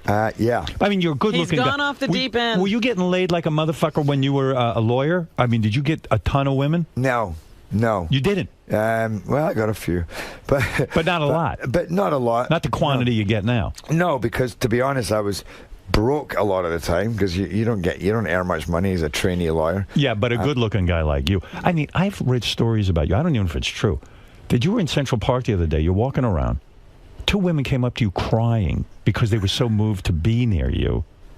And then you just took them home. Do you even remember that? Do you even remember this? Do you know that happened to you? No, I didn't know it that. It didn't you see, you don't even recall. It doesn't even faze him. I do remember 2 women coming up to me and crying because they were very moved. Right. I love the last part, which was, and then you took them home. Well, someone told me they saw you leave the park with them. I don't know if you took them home. No, I didn't. Maybe you banged them right in the park. I don't know. Well, one, I haven't been in Central Park for about 6 months, so it wasn't the other day. Okay. And that incident, if it's the one I'm talking about, thinking about, happened about 2 years ago. So when women what were come they up, so moved by? Yeah. What was so moving? I think the size that I had regular balls. When women see me in Central Park, you know they run away crying. You have no idea what my life is like. You have just the opposite experience. But seriously, when it's got to be pretty heady stuff for any man. When you walk into a park, or that's just one example, and women start weeping because they're moved by you. I mean, that's almost godlike, right? Could you imagine? I guess at times, sometimes you realize what it all means. I mean, and I've had. What does it all mean? Yeah, what does it all mean? Well, or the effect. No, not what it all means. Sorry, that came out the wrong way. But most of the time, you take it each kind of meeting as it comes. When somebody comes up, and I'm sure that for everybody saying something good, there's many people walking past either not recognize you, never having seen anything you've done, or have and not having been affected. But over the day, you meet many people who say, you changed my life when you did 300, or Phantom of the Opera, blah, blah, blah. And I've been in lines, for instance, outside TV shows. There was one where this woman got up off a wheelchair and her helper starts screaming and crying. I think it was a daughter actually saying, she hasn't got off a wheelchair in 20 years. Because she met you. She walked because of you. Oh, my God. And everybody in this line this particular day had some kind of an exam. It felt like they all felt like they were biblical tales. And I never remember at one point looking at my manager going, seriously? Is this fucking, are you joking? Is this really happening? Is this really happening? Am I the same guy who's hanging off a ship? Yeah, exactly. I mean, my God, it's wild. It was kind of wild. So, baby, what is it like to know that you could get laid anytime you want by a hot chick? I mean, seriously, anytime you want. There's a new one available. I mean... And some of the most famous women in the world. It's like a superpower. Is it not? Yeah. I mean, is anybody immune to your charms? I'm not. I'm thinking of going out with you. Yeah. I'm crazy about you. I'm thinking of asking. You don't want me. I'm so shitty in bed, you have no idea. But honestly... By the way, there's the rub. So am I. Which is why I do Are you bad in bed? I don't know. Do you think you're a... Now, wait, I'm going to ask you a heavy question here. Do you think it's hard for you to be a generous lover because of what your father did to you? Now, I'm being... You see, you're laughing. Why? You're laughing. Or does that make you more generous? Yeah, I think it makes me more generous. It does. Yeah, because I think I'm a real people pleaser. You are. So you give oral. Yeah. That's like what he was really you. trying to get to. And I shouldn't say people pleaser. Maybe I should say a real woman pleaser. Well, you have the people kind of... pleaser starts to make me think, especially when it comes to oral, I don't want to be thinking. In seriousness, when that many women are throwing themselves at you, like, I'm always amazed that, like, Matt Damon got married and he's in a stable relationship and this and that. Do you think it's possible for you to love one woman and be in a relationship? I mean, Paul Newman was one of the best-looking guys on the planet. Met Joanne Woodward. That was it. He was done. Well, that was his second wife. Okay, but still. Yeah. He was able to stay in a... He did slow down and stop at some point. Do you think you're capable, or even really, could you survive being in a one-on-one relationship for the rest of your life? What's the next question? No, but seriously, you've got too many options. Isn't that the problem? It is. I do often sit back and go, how the hell do other people do this? I don't get it. Now, then there's that part of me that thinks, I don't know, with evolution, with time, you're going to suddenly go, oh, there she is. There she is. It's fine now. It all makes sense. Right. And you spend most of the time perhaps telling yourself that you're not kidding yourself on, that it's all going to be fine. But no, I do find it hard. One, especially the time when your career is going well, it is amazing. And I think very few people who are not in the business appreciate how much time that takes up and how much commitment. And I wouldn't be here where I was today if I hadn't spent a lot of that time single. That's right. Because your career is your marriage, in a sense. Yes. Yeah. I mean, it's all your time, and it's your passion. Yeah. You love it. Yeah, I love it. I love it. And even though now I can't say that I love it like I once did, at the same time, it still way overpowers everything else. Why don't you love it like you once did? I don't love... I love acting. Mm-hmm. I probably love acting even more than I did before because I don't know, I feel I'm getting better at it. I feel that more relaxed. I'm more relaxed, and I feel that I get more involved in the creative process. It's the other things that go around it that kind of the fame, this interview. This interview, yeah. Right. This is a piece of crap. I got to sit here with you idiots. But seriously, this is a highlight. So when a woman gets into a relationship with you, do you know right away that there's no way I'm going to be able to stay long term into this? And do you start to feel guilty because you're like, you know what, she's wasting her time with me? Yeah, I think no, I don't have that automatically. Right. You know, I mean, you often start a relationship and you go, you know what, this is great. There you go. And then, further down, something comes in, whether it's your own way of thinking that's poisonous to a relationship. You go, oh, please don't let that stuff in again. Or, some physical obstacle does come up, which is the thing that often happens. Oh, there you got to go in this press tour now for a month, and then you got to go here, and you lose it. And then, you lose it. Does a woman, do you allow a woman to move into your home? Have you done that? Yeah, I have done that. And it's a disaster, right? Because then you got to get her out of there. How do you get her out of there? How do you get her out? Because I'm never there anyway. So it's like, hey, in fact, they don't even know you left. Do you just move? Is that what it is? Right. I hear you were here, and I hear you've left, but I see no evidence because my cleaner's been here 6 times. But isn't it hard to sit there and get into relationships with women, and then the hardest part is untangling yourself because you do realize that listen. Do they all get attached, or can you have casual relationships with these women? No. It's harder. I can't believe I'm talking. Yeah, I heard you. It's harder in America. Is it? Yeah. Than there is. There's other countries that I've worked in over the years where more casual attitude towards sex. More casual attitude, right. And you actually be like, wait a minute, they never called me. What the hell? Right. I don't. And they're like, well, they get it. They're kind of often for the same reasons as you. Have you ever been in love? You liked each other? Yes. You have. Yes. Jennifer Aniston? No. No. Although I love her. You do. I genuinely do. I think she's. I don't know her. Have you never interviewed? I met her once before Friends, the TV show hit. Okay. She came in here. She was part of a weight loss program, right? Nutrisystem, and she actually came in and got interviewed for that. Right. But that was it. I met her. She got great ass. Great ass. So I saw her. I sat behind her at a concert. She stood up like she's dancing around. Right. $1 million ass. No question.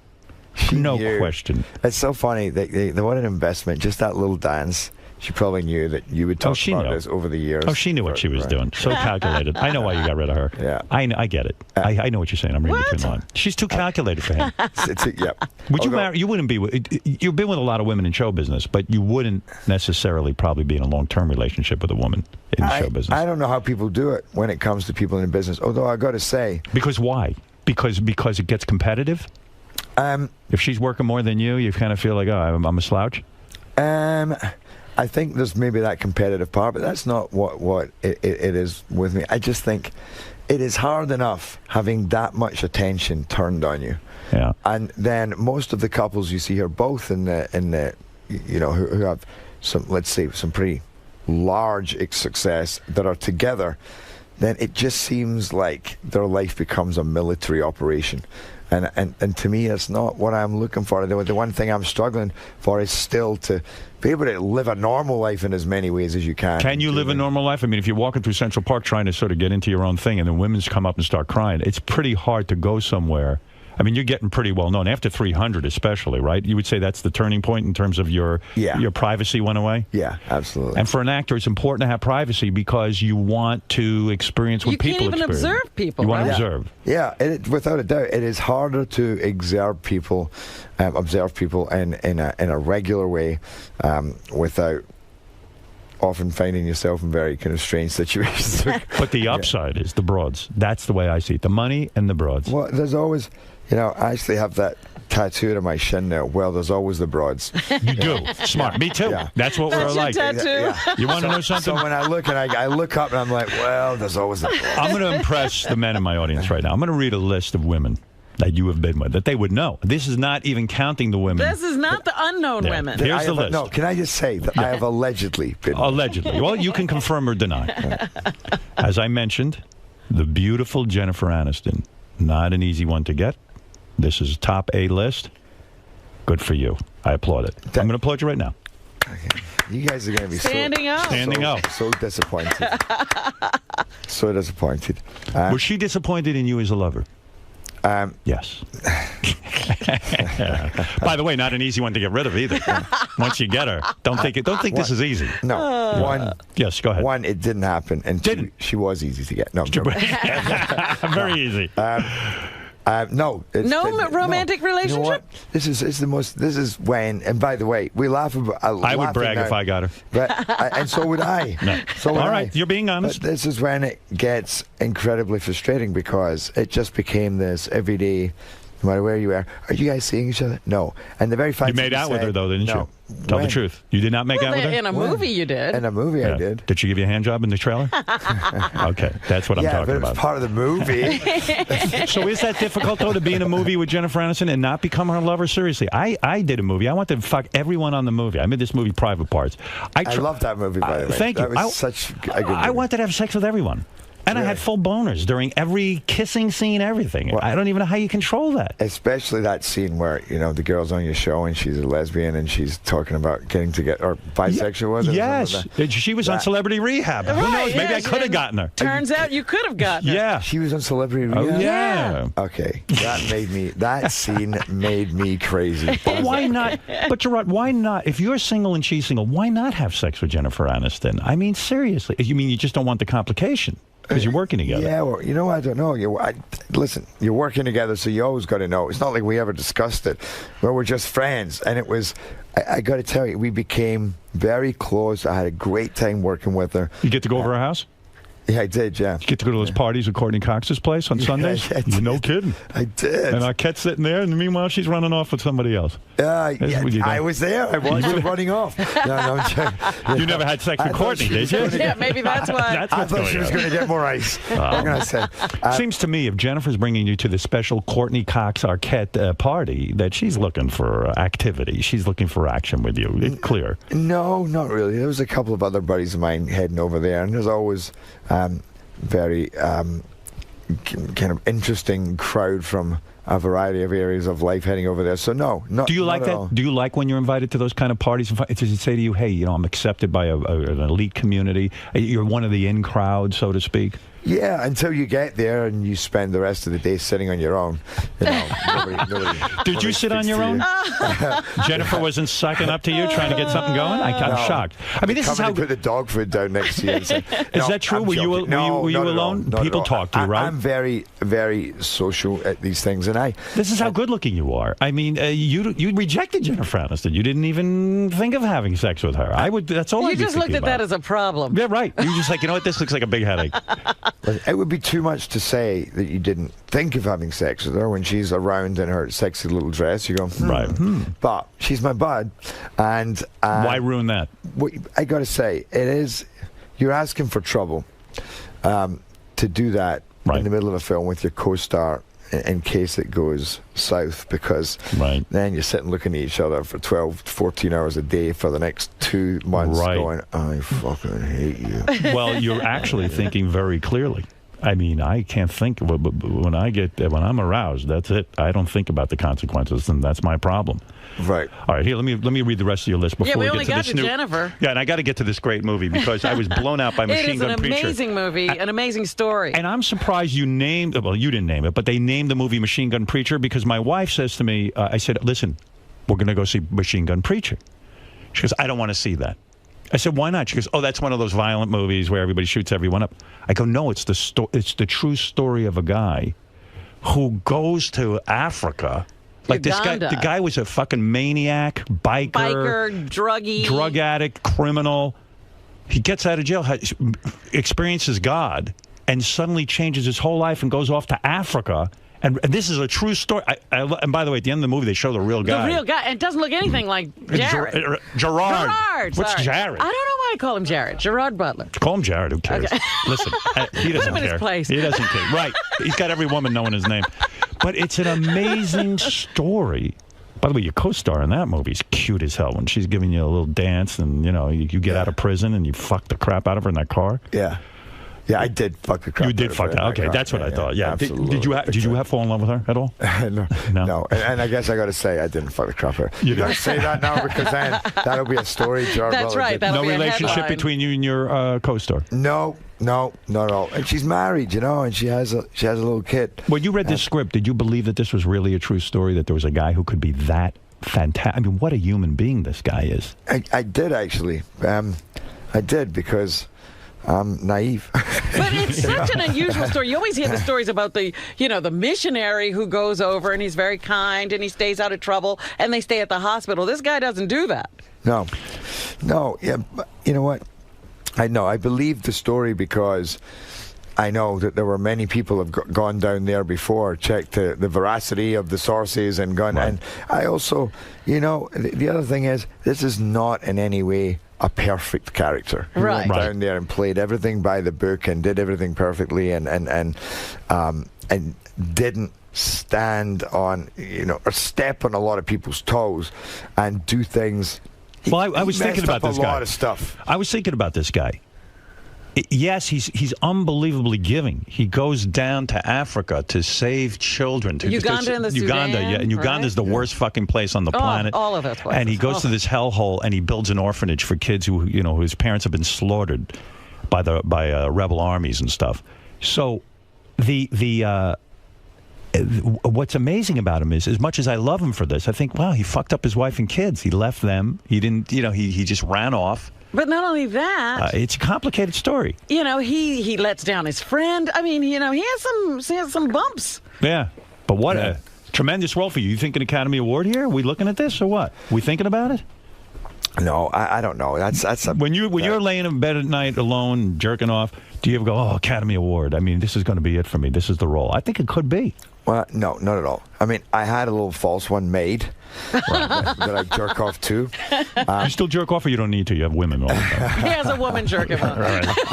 Have you jerked off in the last year? You have an assistant who jerks you off. Yeah. Wow. I have a lot of assistants. Yeah. I have one. I heard you walked in with an entourage. Yeah. Yes. Yeah. She wasn't there. She's I was going to say, which one is that? No, she's done for the morning. Seriously, though, you don't have to masturbate anymore, do you? Those days are over. No. Well, these aren't my hands. So I haven't. Well, seriously, do you masturbate at all? I can't believe we're talking about this. Do you? Gerard, do you? No. You don't? And what is masturbating for a start? Rubbing your penis with your hand. Oh, okay. You do that? Not I do flesh it to flesh. Not flesh to flesh. I do it. Okay. What do you think about when you do it? You. You do? You think about me? Now I'm gonna. Now that I met you, you sex machine. All right, anyway, listen, I'm not going to ask you how you masturbate or anything like that. You obviously might have an Academy Award. That's for the next interview. We don't know you that well. You put your left hand here, and no, I'm joking. I'm not going to use your right hand, right? Yeah, but I was telling you where you put the place to put your left hand. I see. Before the right hand really goes in to finish yourself off. And by the way, I didn't even finish your laundry list of women that you've had. We can't. And we also didn't spend much time in machine gun preaching before we somehow got into masturbation. How about the masturbating preacher? No, it's a remarkable thing. You don't have to masturbate anymore. Congratulations. I mean, that's fantastic. That's how many women this guy gets. I don't think I'm making myself clear. Before we get back to machine gun preacher. Listen to this. In 2007, you were linked to Naomi Campbell. Fantastic black woman. I've made love to a black woman myself. Don't pretend you're embarrassed. Come on. If you're embarrassed by that, you see some of the women I fucked, you'd be embarrassed. There's nothing to be embarrassed about that, my friend. Good for you. But a legendary pain in the ass, Naomi Campbell. Yes? I've known Naomi for a long time. Yes. And I think she's great. A goddess. I think she's great. I think she's a goddess. You've never seen her throw a phone? Did she ever throw a phone at your head when you broke up with her? I bet she did. No, so she, I've witnessed her throwing phones, maybe, but just not. I wasn't in the room at the time. It was kind of at me, but 100 miles away. No, I'm joking. No, I think she's great. So after you break up with a woman like that, you can remain friends. We never listen. We never had it. It's not. Oh, here we go. Okay. That one. Where do you go? Explain. Where do you go? No. Jessica Simpson, you have sex with? No, we didn't. No, but you had dinner with her. By the way, it's more than I've had. Dinner with her with another. I can't listen to myself. No, wait, no. I mean, with another guy there. Before you carry on, on that list is also pretty much anybody over the last 10 years that I've even been seen sitting at a table with, often with 5 or 6 other people. You get tagged with standing, speaking to in a car park. This is Hollywood. You talk. Do you worry about that you'll be tagged as the guy who fucks too many women, and then women will be afraid to have sex with you because you're the guy? That's a terrible reputation. Well, in a sense, it is, because then they start to think, well, you know what, this guy's not serious. He's going to fuck me and leave me. True, it could actually hurt your chances. I tell you what it bothers me is that a little bit, but more your career. I work really, really hard. You've watched Machine Gun Preacher. You see, fabulous performance. I put in a lot of work to my career, and then you want to be treated seriously. And then every day you get you know, if you were at a party, you might have been speaking to one person or another, or not. In fact, I once got one that said, Jerry is having a thing with Paris Hilton. It was obvious the way they didn't speak to each other or look at each other all night. It was hard for them not to look at each other. You would never fuck Paris Hilton, right? No, never. And at that point, I don't think I'd ever even said hello to her in my life. And it was saying that we were having a thing witnessed by the fact that we didn't. And I understand, but that's a disaster, too, because you become instantly vapid in everyone's minds if you make love to Paris Hilton. I mean, that's crazy. A career ender? That's a career ender. There's no more. The glamour of 300 is gone. You're not getting any serious Machine Gun Preacher. Yeah, you ain't getting a Machine Gun Preacher after you fuck Paris Hilton. Although you were spotted Dirty Dancing with Lindsay Lohan. Dirty Dancing, my friend. Dirty Dancing. And what is Dirty Dancing? You do it with Robin. I don't know what Dirty Dancing is. Did you dirty dance with Lindsay Lohan? No, I just think, maybe retard dancing is better. Did you dirty dance with Lindsay Lohan? No, I don't think I did. You did not? I actually remember dancing with Lindsay, but if I did, then it was probably just crap dancing that they meant, Did you dirty dance with Cheryl Burke from Dancing with the Stars and make love to her? No. You didn't? No. Wow. No, but I know. This is a disappointment. Have you had sex with anyone? What are you, a virgin? When you I've had sex with probably 16 times this list, but just not. Says you lived with Oprah Winfrey for 6 months. Is that true? Winfrey? No, I'm just joking. No, Jessica Biel, you made love to. That's so weird because that one is true. That is true. Yeah. Jessica Biel, you made love to. That's a good score. No. Come on. No. Oh my God. All right. If you had to fuck Lindsay or Paris, which one would you take? You have to have sex with one of them. Yeah, it's who's the least damaging? Who's the least damaging to your career? You got to choose. You got to choose one or the other. I know they're both pretty up there. No, I can't say. I now know both these people, and actually having said more than hello to them, I think they're surprisingly cool and all right when you sit down and have a conversation. So it's easy for you to ask that question, but then the next time I see them, I feel like a dick, and it's not something. I understand. I actually do know a woman you did make love to. Who's and that? She says some nice things. I don't want to say who. Oh, this is not somebody you can divulge? This is somebody he really did make love to, and she said you were quite good at it, quite frankly. Oh, she gave him one. Gave you high marks. That must have been a while ago. Said you were hung like a horse. Really? Are you nervous about that when you make love to women? Women must expect, because you're a big star and because you're a great actor, that when you take off your pants, there's going to be a monster. Are there expectations? Are there expectations? Yes, do you worry about that? There definitely are expectations. I think so. I think you even get that when a fan comes up and has that whole crying experience, that they expect you then to come out with some profound words rather than just, oh, that's very sweet, thank you. Right. I don't know what to say. And sometimes you see them looking up and again I'm going, is that it?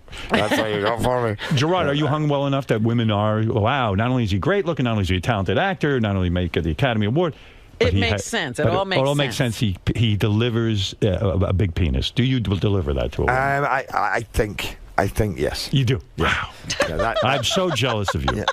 Yeah. You're kind of like I picture you hung. He's perfect, right? Well, good for you. Now, okay, get back. Yes, he does. What did you say? I didn't say that. Who said that? She said it. Say it again. Stop. You have a big penis? All right, yeah, that's her Spanish accent. Is that my mom? Penis is my favorite. Gerard, let's talk Academy Award. Let's talk Machine Gun Preacher. Yeah. Honestly, Have you seen the movie? Some actors don't watch their own work. No, I've seen the movie too many times. Do you think you could get the Academy Award for this? I think your performance is that good. You're a believable guy. And it's such an incredible story. I mean, it's the kind of story that could get that kind of attention. Think this could happen for you? In fact, in a way, I hope you don't, because your life's going a little too well. Yeah, exactly. You know what I mean? Then you get into that George Clooney area, it's just ridiculous. With that place in Italy that he's got. I know. Right. I know. No, I do not want to be living in this incredible property in Lake Como. We don't want you going there. Running show business. Where do you live, anyway? I live. I have a place just off Lake Como. No, I live between LA and New York. You do. And, so you like a private sort of area, well, not a typical Hollywood area. Between LA and New York. Oh, I see what you mean. Oh, no. you're saying you believe. Oh, you live on both coasts. I live on do you live in the city? Yeah, you do. I live over Los Feliz way in L.A. I feel like Sal. I go, he lives in Arizona. That's between LA, within 3. By the way, I wish I did. I swear, I whenever I'm in a place like that, I go, this is where I should be. Even you got a lot of Hollywood friends? Sounds like it. Yeah, it sounds like when you're at Courtney Cox's house, you made a lot of Hollywood friends. Yeah, no, I have a few, but I don't. Who's your closest male Hollywood friend? My closest male Hollywood friend. Who you hang around with? What's his name? Brad Pitt? No, don't hang around with. Imagine the with. two of you walking around.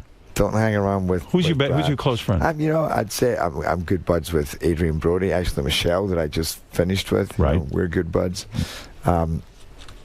Does a person have to be in the field to be a good friend of yours? No. By the way, that's the thing. More of my friends are not in the field. Right. What do they do? How can they hang out with you? I have friends that... if I was a regular guy, I wouldn't want to hang out with him. Yeah, what do you want to hang out with him for? I'd be jealous.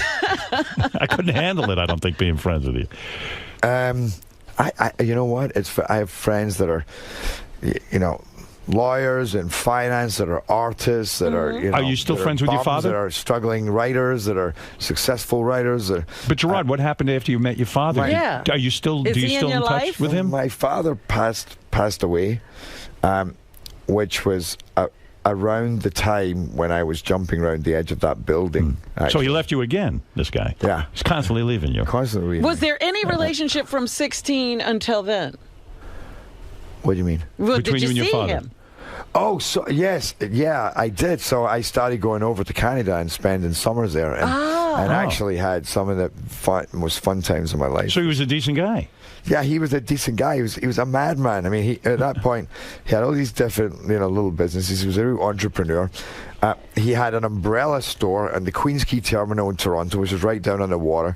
He used to wear this umbrella hat on his head. I mean, he was a really quirky character. Oh, my goodness. And he walked around all day with this umbrella hat on his head. And we'd even go to lunch, and I'd be like, Dad, can you please take Thank God I didn't know you when I was in my puberty. Yeah. Did he ever apologize for leaving you? Did he ever sit down and have a man-to-man discussion with you? No, it's weird. We kind of avoided it. And then, and when he did talk about it, kind of made up some excuses. Didn't really make sense. And Mother and I, we couldn't see eye to eye, and I had to get out of there. Yeah, a little bit like that, and also why he hadn't been in touch. That day that we hung out the first night, I guess he was thinking, shit, I got to get out of this. I mean, I've got 14 years of explaining to do. So he said some stuff, and then I came flying home going, hey, well, I didn't know this happened, and I didn't know.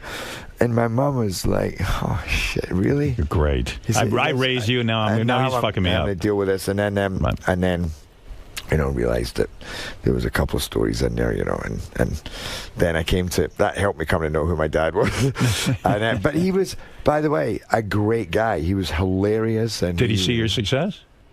No, he didn't. Because he would have been like, shit, I should have paid attention to this kid. Yeah.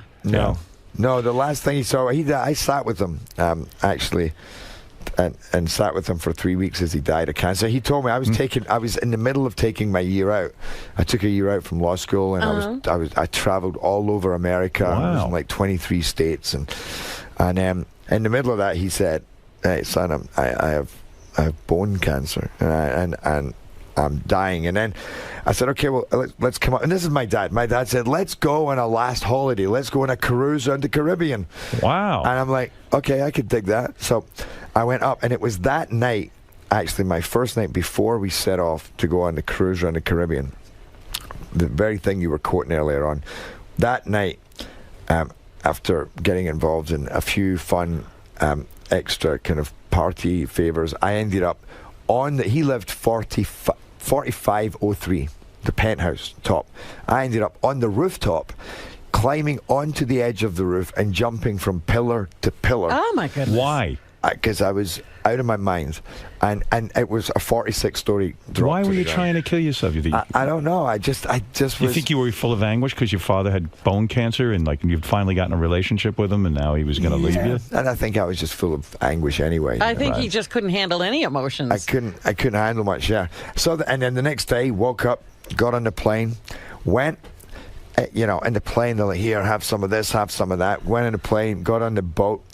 I think my barbell from the boat, literally in the first day, just on the boat, I had 15 Long Island iced teas and 15 Heineken.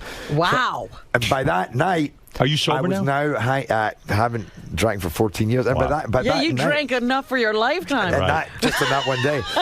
By that night, that was the night that I then hung off the boat. And I was throwing deck chairs into the sea. And then... Oh, my God. You're a madman. And there's many other things that I did in that one night. And so that was over the course of 2 nights. One, I was jumping around the edge of a 46-story building. And then in the middle of the ocean, I was hanging off a cruise ship. So I knew that I was in big trouble because it just seemed that whenever I kind of went out, that no matter, all the good intentions that I might state, that none of that was going to exist once I started, if I was in a certain frame of mind, Right. that I very possibly might be throwing myself in front of cars and trying to put my head through windows. And so did you make the decision to quit drinking by yourself? I mean, or did you join a group or something? Did you go to a psychiatrist? No, I did a few other things, but I mean, essentially it was me saying, you know what? I'm screwing up.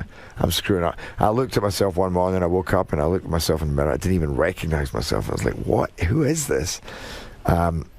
You had no idea you'd be banging like a Scarlett Johansson if you just hung in there. Yeah, if you just hang in there. Well, is she on that list? I don't know. Let's put her on. Would you like to bang her? I'm sure it could be arranged. Well, do you not do anything? You don't do any pot, any... No, can I tell you a story with Scarlett Johansson? No, not about that. Interesting story, right? There's a book called Resurrection, which teaches you how to kind of set a hypothesis, the difference between the conscious and the unconscious, and how to affect the universe by kind of creating an energy. It's like The Secret, but it's a more scientific version. And I was just reading it one day and messing around with it, and I went into this. It was explaining how to find a person, and you go in and you kind of meditate, get into a space, then you can literally go to that person and speak to their subconscious and say, I want you to, here, I'm making a request. Whatever it is.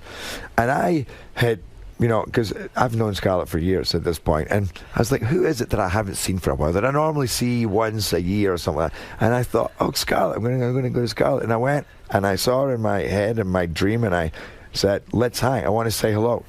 2 days later, I was at a photo shoot for P.S. I Love You, and she comes into our studio. She was walking into the wrong studio, and I'm standing there, and I went, okay, this is crazy. You got to check this out. I've had so many of those weird... You know Scarlett Johansson all those years, and you never had sex with her? Never had sex with her. No. Why not? That shows you how well I knew, but I didn't even have her phone number. I had to why do not? it. I had to do it. I mean, I'm sure she likes you. No, probably not. Really? Not. Are you difficult to get along with? No, I don't think. I think I'm probably difficult to have a relationship with, but I'm not difficult to get along with. Before I run out of time, I got to ask you something. So the law thing ends. You decide to be an actor. You move to Hollywood, I guess. To London. To London. Yeah. Would you go to acting school? No, not really. How'd you get into? What was your first? What'd you do? Yeah, what did you do? Oh, it's interesting because I didn't really know anybody in the business. One girl that I did know was a casting director, right? And she said, "Look, I'll tell you what I'm going to do. I'm casting a play," and said, "If you come in and you just give out the sides that the actors are going to read." I'll introduce you to the director, and on the second day, after the end of everybody going in, you can ask him if you can go in and read. So the second day, I met him in the coffee shop. I was buying coffee for him, and I asked him, can I come in and read? And he said, yeah, absolutely, why not? And I did. And her and I had worked on it. She'd said, okay, try this. And I went in and I was on fire. You were good. I thought, to be honest, I was good in his book. I think anybody else would have said, this guy's so over the top. Right. But that particular director loved that. And he certainly got that from me. And he put you in the play? And he put me in the play. Wow. And the play was Coriolanus.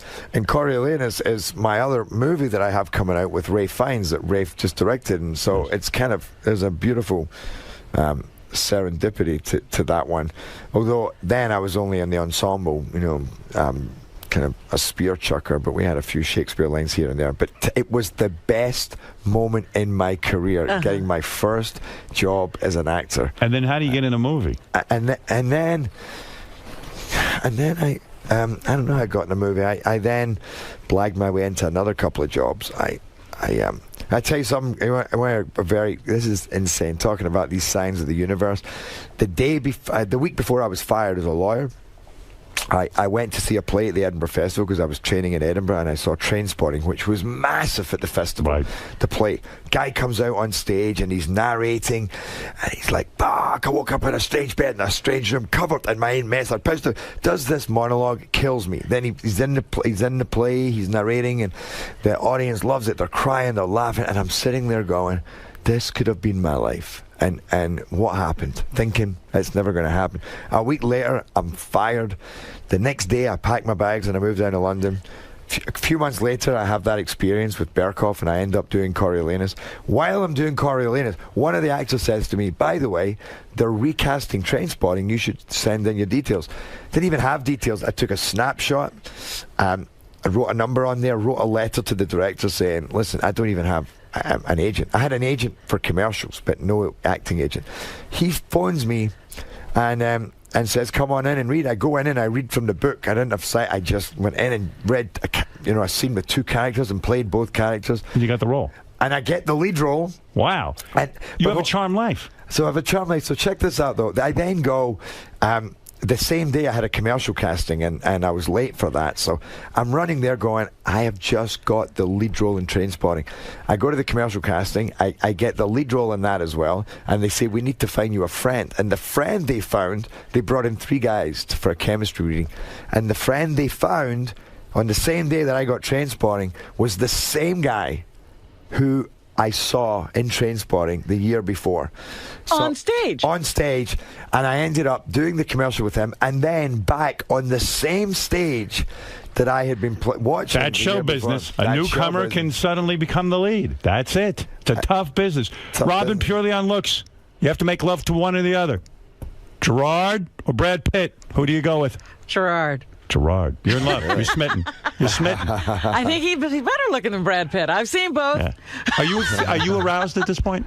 Are you thinking about him sexually? I'm a professional. No, you're not. I'm not. I'm obviously not. Stamos or Gerard? Stamos or Gerard? Come on, pick one. Oh. Oh, now John's listening. No, he's not. Today he's not. I checked. No, he's not. No, he's not. He's not? No. He's not. Who do you go with? Then Gerard. Wow. Now I'm going to hear from Stamos. Please bang her. That's my birthday gift to her.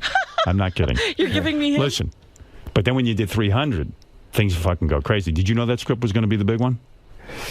We knew it was pretty special, but no idea, one, that would make the movie that it made, and two, that movie that we made would then go on to do what it did. You had to train like a mother effer for that, huh? Yeah. What's the physical training on something like that? Because you got to be pumped. I got to tell you, that's where my OCD kicked in completely, because I had to train. I trained with the film trainer, but I didn't love how he trained. I didn't feel you were seeing a big physical change, so I got my own bodybuilding trainer. And then How many pounds did you put on? The one thing I did is I never weighed myself. Right. I just changed in shape. You got ripped. You put on tons of muscle. I put on a lot of muscle. You didn't do any supplements or anything, did you? Did you take any steroids? No, not steroids, but you do like creatine and is it glucosamine and something like that? Yeah, right. All that stuff. All that kind of stuff. But no steroid use. No steroids. No needles. And you you go on a special diet, right? And there's no aerobics involved. You want to put on thighs, so you just lift heavy weight. You can't No, run? that's not true. I was in a weird position of trying to burn. I was kind of fat before I started that, so I was trying to burn fat because I knew where I wanted to go. It's interesting. I always used I think it was Brad Pitt in Troy, where you go, firstly, your motivating factor is, I don't want to look fat, not for this. Yeah. And then you get to the stage where you go, damn, I'm actually looking pretty good. Right. And then my motivating factor was, I want to look better than any other actor ever did as a leading man in this kind of role. So that was really what. How many hours a day do you work out for a movie like that? Listen, I'm still suffering for this, but I was often doing 6 hours a day. What do you mean you were suffering from this? You know, because I beat the shit out of my body. You know, what did you do to your body? What was the worst thing you did? Kind of messed up. Ended up with tendinosis in both bicep and head. Like tendinitis in the biceps. Tendinosis in the bicep heads. You know, some. Still to this day, it hurts. I still have issues in both shoulders to this day. Yeah, just got to be a little rotator cuff and work around it. Rotator cuff, yeah, injury in there. No kidding. Yeah.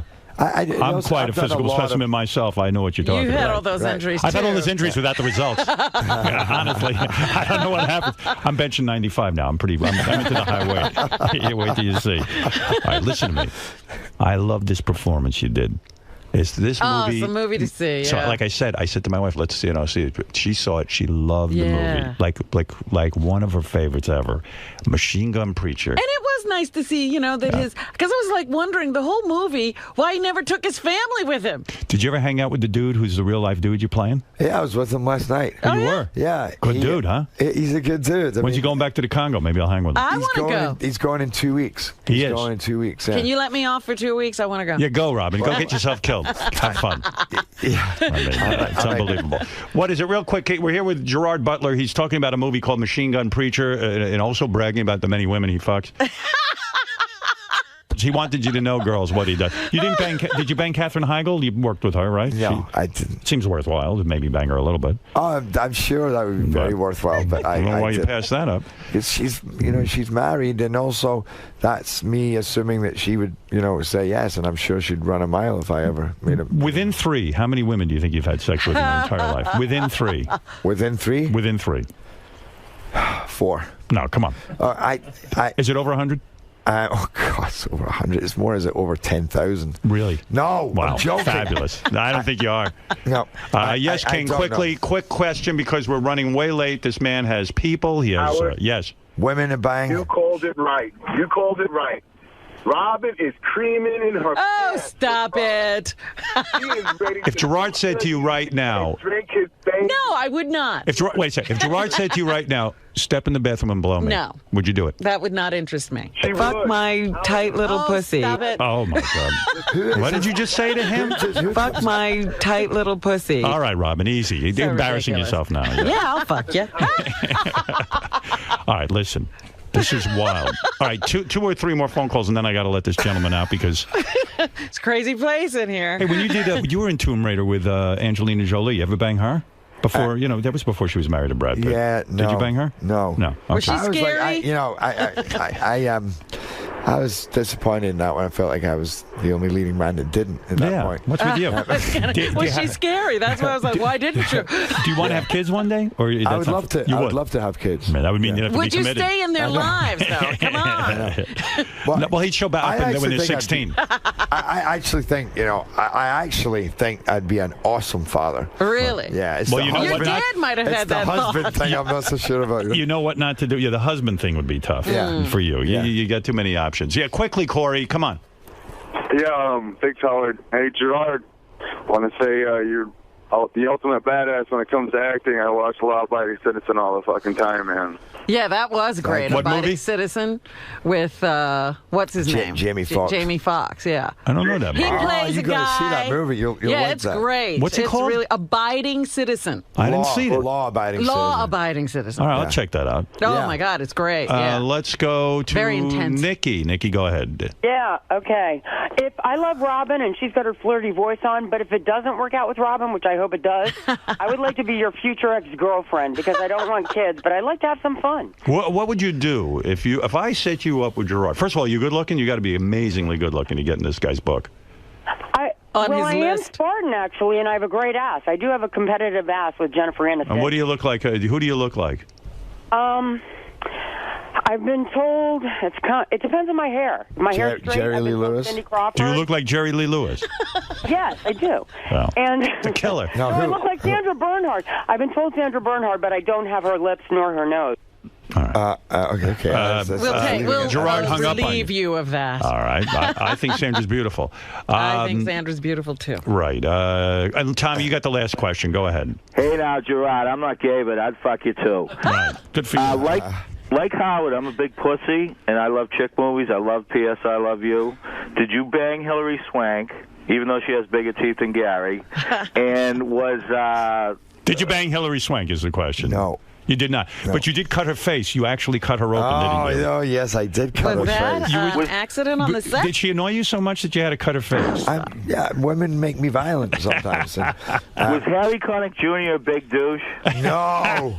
He was... Come on, is he a douche? By the way, I got to tell you, one, he was my favorite thing in that movie. I thought he was such a find in the role that he played. It's really clever and interesting and subtle. And as a guy, no, he was really a great guy. Did you do a movie? See that movie? Yeah, I liked it. Did you? Yeah, I loved it. I love those kind of movies. Did you? When you take a movie like Machine Gun Preacher, do you turn down a bunch of movies? You got to clear your schedule, right? Yeah. You probably turn down a few like sort of big budget action type films, right? Yeah. Yeah. So you're willing to do that? Yeah. Last year was a weird year for me. Literally, I calculated that if I hadn't gone off and done Machine Gun and then the Shakespeare movie that I did, that I would have made 30 times more. Why? What movie did you turn down? No. Come on. Well, one we pushed, and I'm trying to think. By the way, you say what movie did I turn down? I literally last year I probably turned down 50 to 60 movies. Any of them become huge?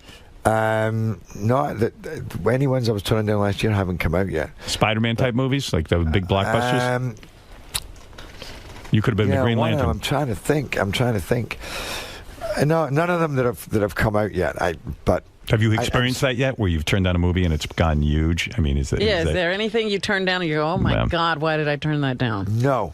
No. So, I mean, a couple of biggies that have come out, but I would never know the rule in that. If you say that, what was the biggie that you turned down? I want to know, even though you didn't feel bad. No, that's what I'm saying. I don't know if I'm allowed to actually say. Yes, you are. I checked. I checked with your people. They said it's okay. Don't worry.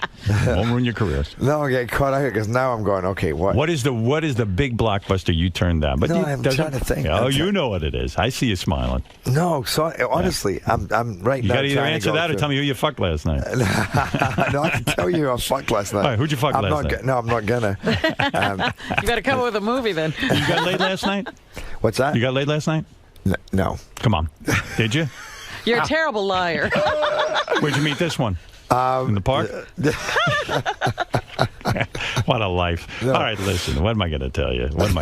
You got. No, we had a screening of Machine Gun Preacher last night. It was a big. Then of course you got deal. laid. And no, I didn't get. Do you sit through the movie, or do you go to the screening? You say hello in the beginning, and then you leave. You know what? I had a lot of friends came to that screening last night. So in a situation like that, it's hard to leave. But I've now done. We had a couple in Toronto. I've had some before that. Now in Chicago, one in New York. I think I'm now done with the staying in and watching it. Right. Yeah.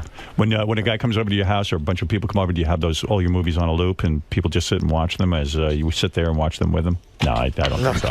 All right, listen, the movie, I really do recommend it. I love the movie. Yeah. Gerard Butler, great actor. Great story of a guy who just completely changes his life around. And it's a true story. Biker dude, lots of bad trouble. All of a sudden gets the calling, and he goes over to the Congo and kicks some fucking ass and builds an orphanage. And it's pretty impressive. Saves a lot of kids' lives. Yeah, right. And we learned today that Gerard's never had sex with anyone. And that's a shock because he has such an opposite image. From what I learned, he's still a virgin. Give me that answer. What age did you lose your virginity? It must have been early 17. On. 17. 17. In Jamaica. Black woman?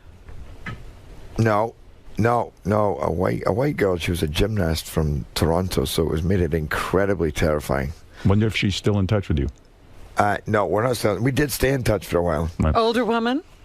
Older woman. Yeah, well, everybody was older than me at that time. You were 17. How old was she?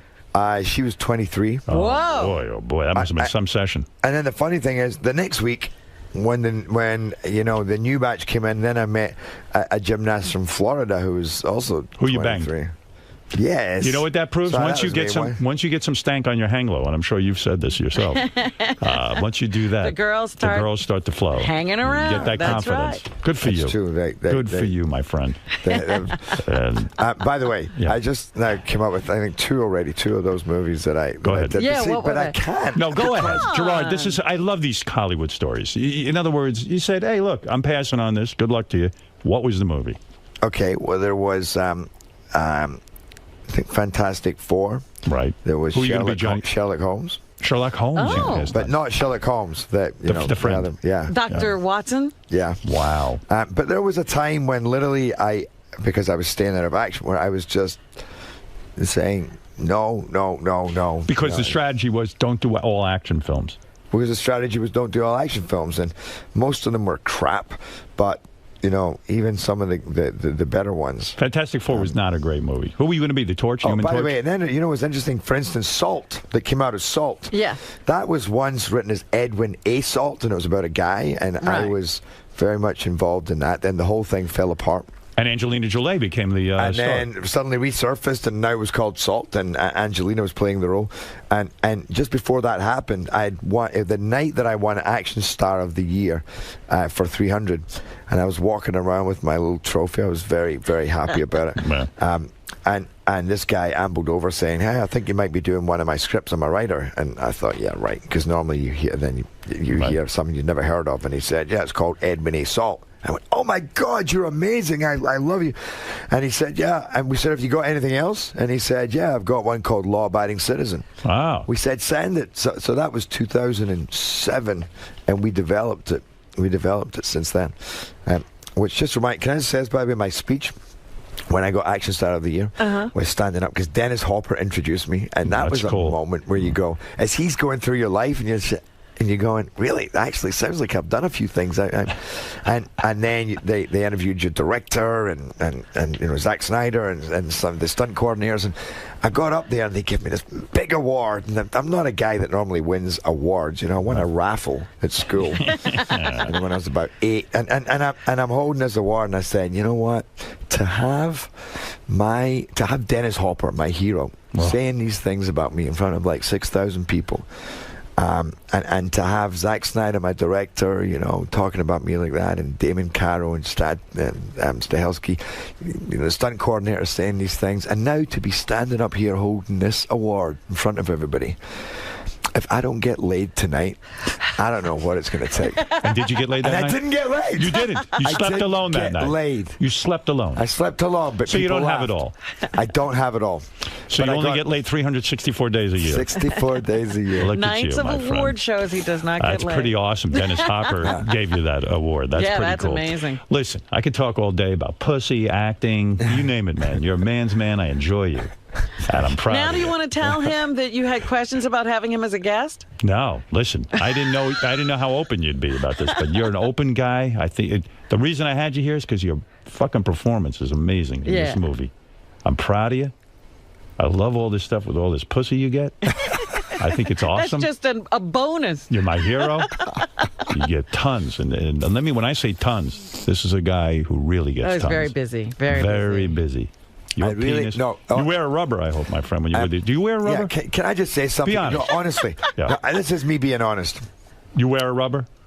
Yes. Yes. Unless I don't. And if you aren't you afraid to get one of these chicks pregnant? Yeah, but can I just say something? Because it is important. Better be about birth control. No, honestly, I am so not anywhere near this whole reputation thing. I think the problem is if you stay single, I think sometimes people get in a relationship just so they can say they're in a relationship, because then it affects you have way less scandal stories, you're just fodder for that. Listen to me. I hear what you're saying. You don't get as much pussy as people say, but you still get a lot. Well, it depends what a lot is, but there are times when I'm going literally weeks, maybe even into the months, going, I ain't touched anybody, and I'm sure that they think every night I'm climbing, as I climb into bed with my pug, and I'm going, if only they could fucking see me now. You didn't have the influence of a father. Let me help you out here. Okay. I'll be like a father to you. Okay. You got to be careful with these girls. You're going to end up with a kid that you don't want. I want you to wear rubber. I know you get carried. Well, a lot of you foreign guys hate rubbers. I know what's going on. All right? I understand. Finish in her ass. I don't care. You want to finish? Finish there. Oh, my God, What Howard. are you talking about? Is that your fatherly advice? If I ever had a son, yeah, that's what I would have said. Finish in her ass.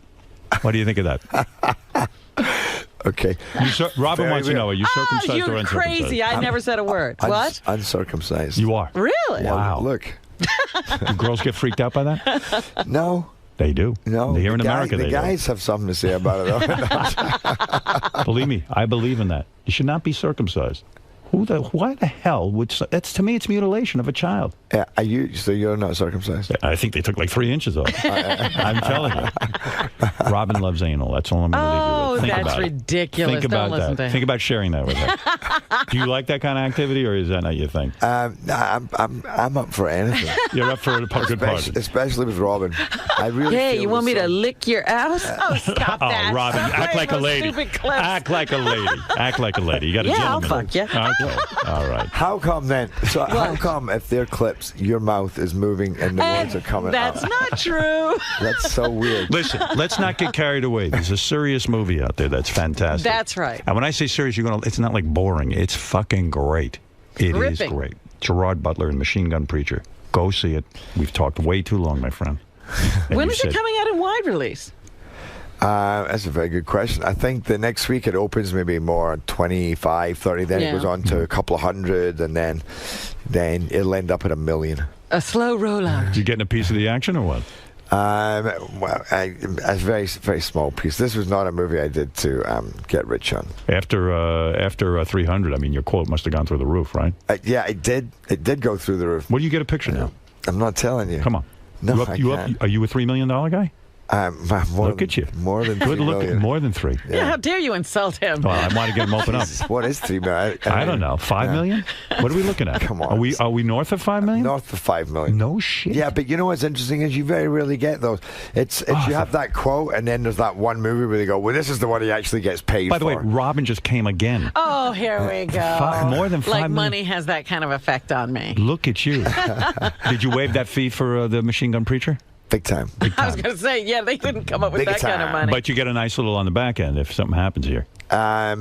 Yeah, I'll get something on the back end. Yeah. 300, did you get a big payday? No, it's after 300. No, it was after 300. Yeah, that was the bugger. I mean, listen, you probably got a couple of $100,000 on the 300. On 300. A little more than that, and it was bonuses. So because the movie did well, then you ended up seeing something. Jesus Christ, what are you worth right now?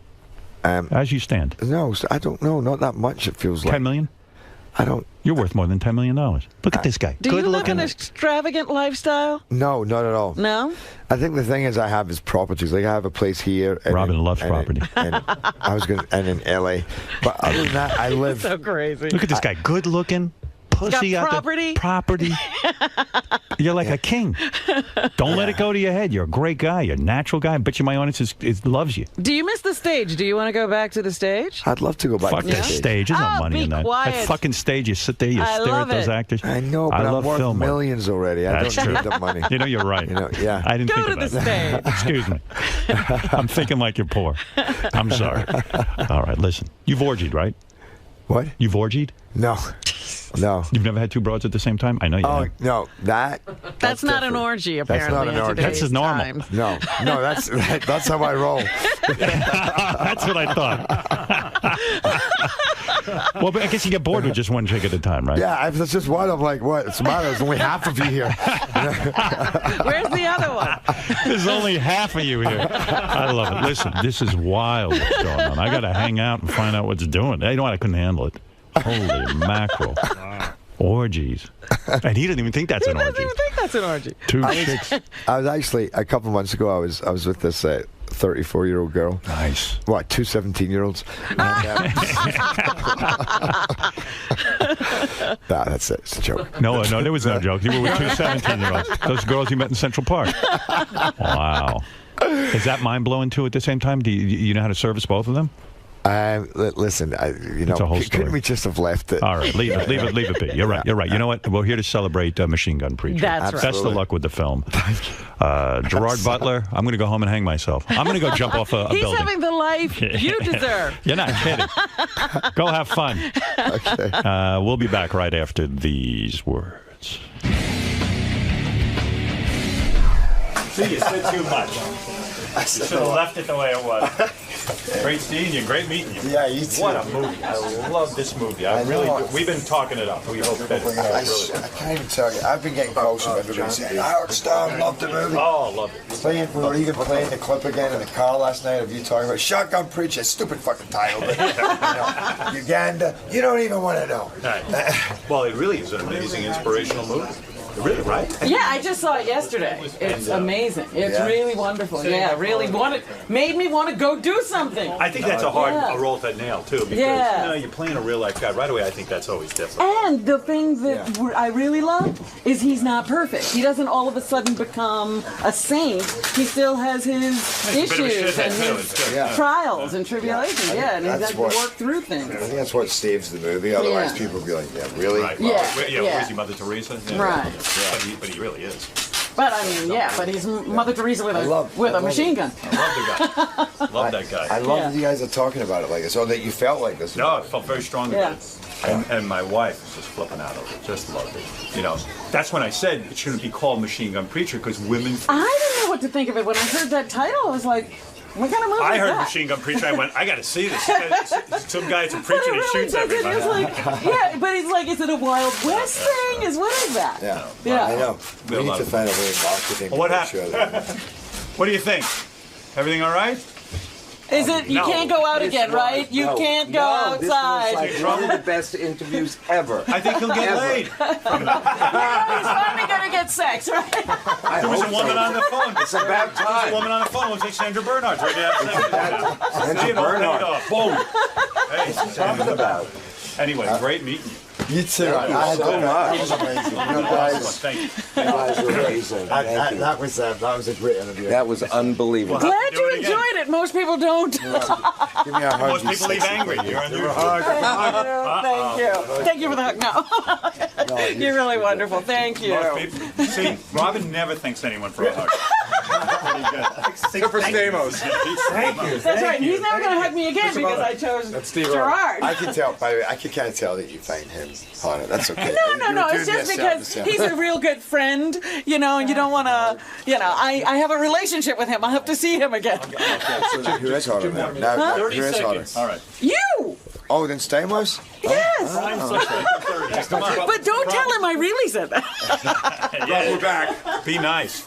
Great meeting you. Gerard, all that apprehension out the window, it seems like. Yeah. I took it, I was very tired, as you probably noticed. And when I first came in, to the point that I thought, what if I pass out during the interview? What if I just that? Can you imagine? But that didn't happen. That was the most awesome interview, I think, except I've ruined my career. It's all become about something else, That's they will now bring up every rumor that there ever was about me, and the whole ladies' man thing is back on. But other than that, no, it was a blast. It's very rare you get interviews like that with the guys. One, he's a legend, but two, kind of, I don't know, we had a good connection. I like the guy.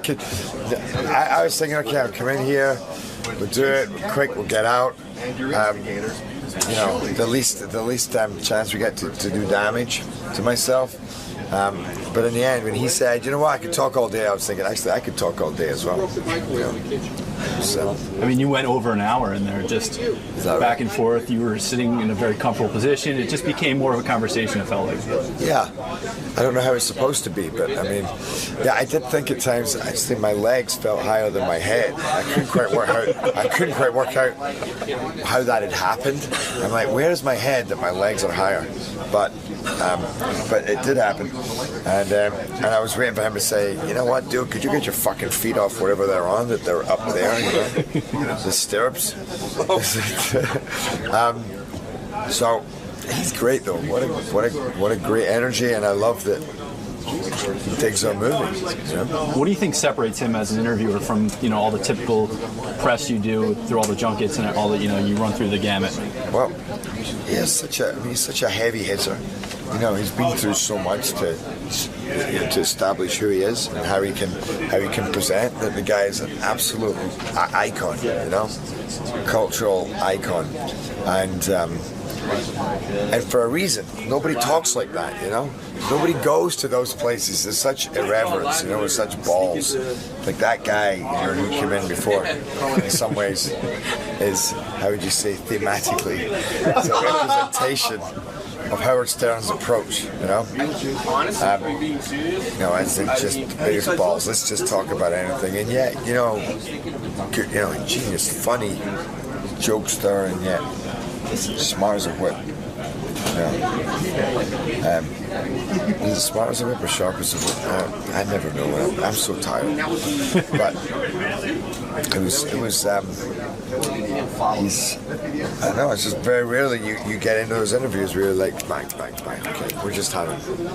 That'll be one to remember.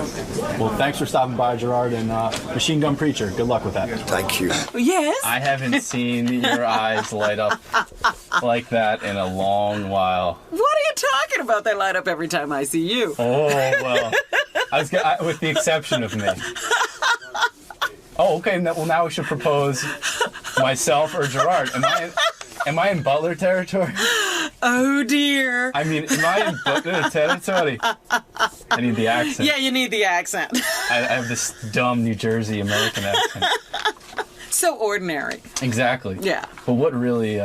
In Glasgow, though, you'd be the attraction. Maybe I should move. But was it his bad boy image? Was it his acting resume? No, it wasn't. He just has that certain something. I don't even know how to put it. It's an intangible. Aura. It's something beyond words. Now, I know they consulted. I remember them consulting with you as to whether or not they should have Gerard in to begin with. Yes. And you said, oh, yes, I think you referred to him as a poon hound. and you were all in favor of having him in. Was this a selfish reasoning was there selfish reasoning? I had no idea. When you meet people, your opinion of them can either improve or decline. And so I didn't know if I'd find him, as appealing as I do on screen. So it wasn't some sort of celebrity crush that you had going into? No. But when he walked in that door with his black leather boots and I was more talking to him. Just, really? Yeah. His story, and it wasn't a detraction from his from your attraction to him. The fact that it grew. Women. It grew. The fact that he has such an impressive resume that he tried to deny. Well, he denies it. I'm believing him. But that doesn't make you love him any less. Again, I believe that he's far less active than we've been led to believe. I'm believing everything he says. Could be a future here. I think I need to future of what? I think I need to hit the gym. All right, Miss Butler. Thank you.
This is the best of the wrap-up show. A recap and behind-the-scenes look with John High and Gary Dell'Abate.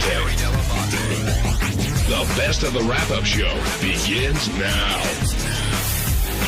Hey, it's Gary Dell'Abate, Baba Booey. On Monday's wrap-up show, We talked about George Takei and how William Shatner had called in that morning, or whether George even thought it was going to be Shatner.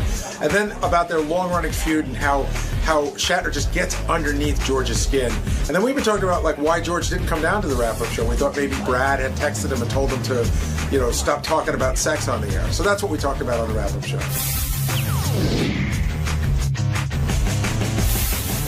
Let's talk about William Shatner calling in, and which will in turn lead us into a little bit of discussion about George. Do you think George thought that William Shatner was on the phone?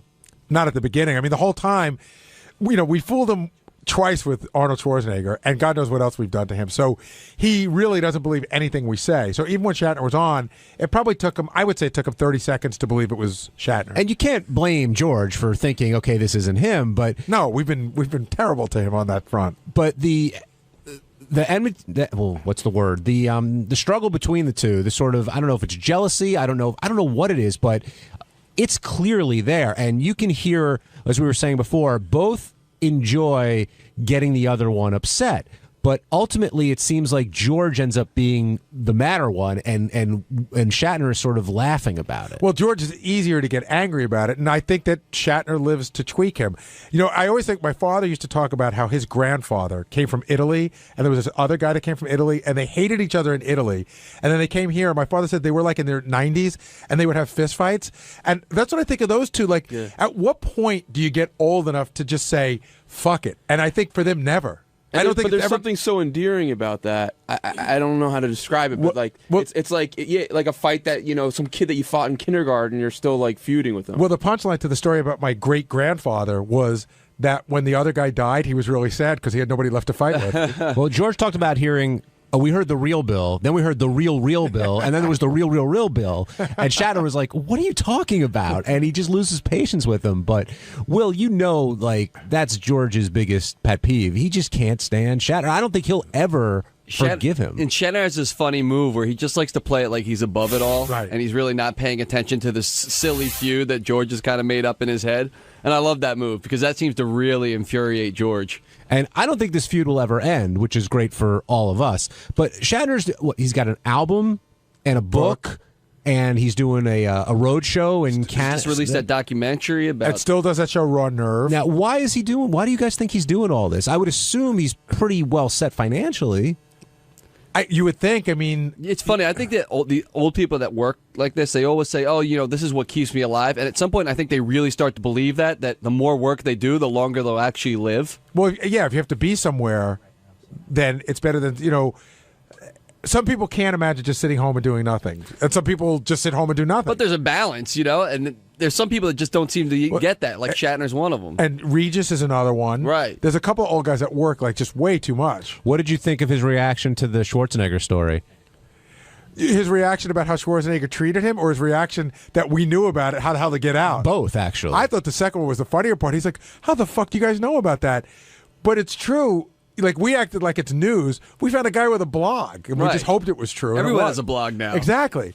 And I thought, if you read the guy's blog, I thought it was sort of way too snarky and way too okay, Schwarzenegger didn't recognize Shatner, but he's like, oh, it was so embarrassing. You should. And I had a front row seat for the whole thing. Yeah, I bet it happens to you guys sometimes, where people come up and say hi to you, and you don't realize even if it's an old friend. You're I think it was I thought it was a fan or something. Especially in my town, I'll be around my town and people go, hey, Gary, what's up? And I'll just be, hey, how you doing? And then they'll go, you don't know me. And I'll go, I'm your okay. son. I wasn't sure if you're one of my neighbors that I met at a party or somebody else. Don't you hate when people call you on that?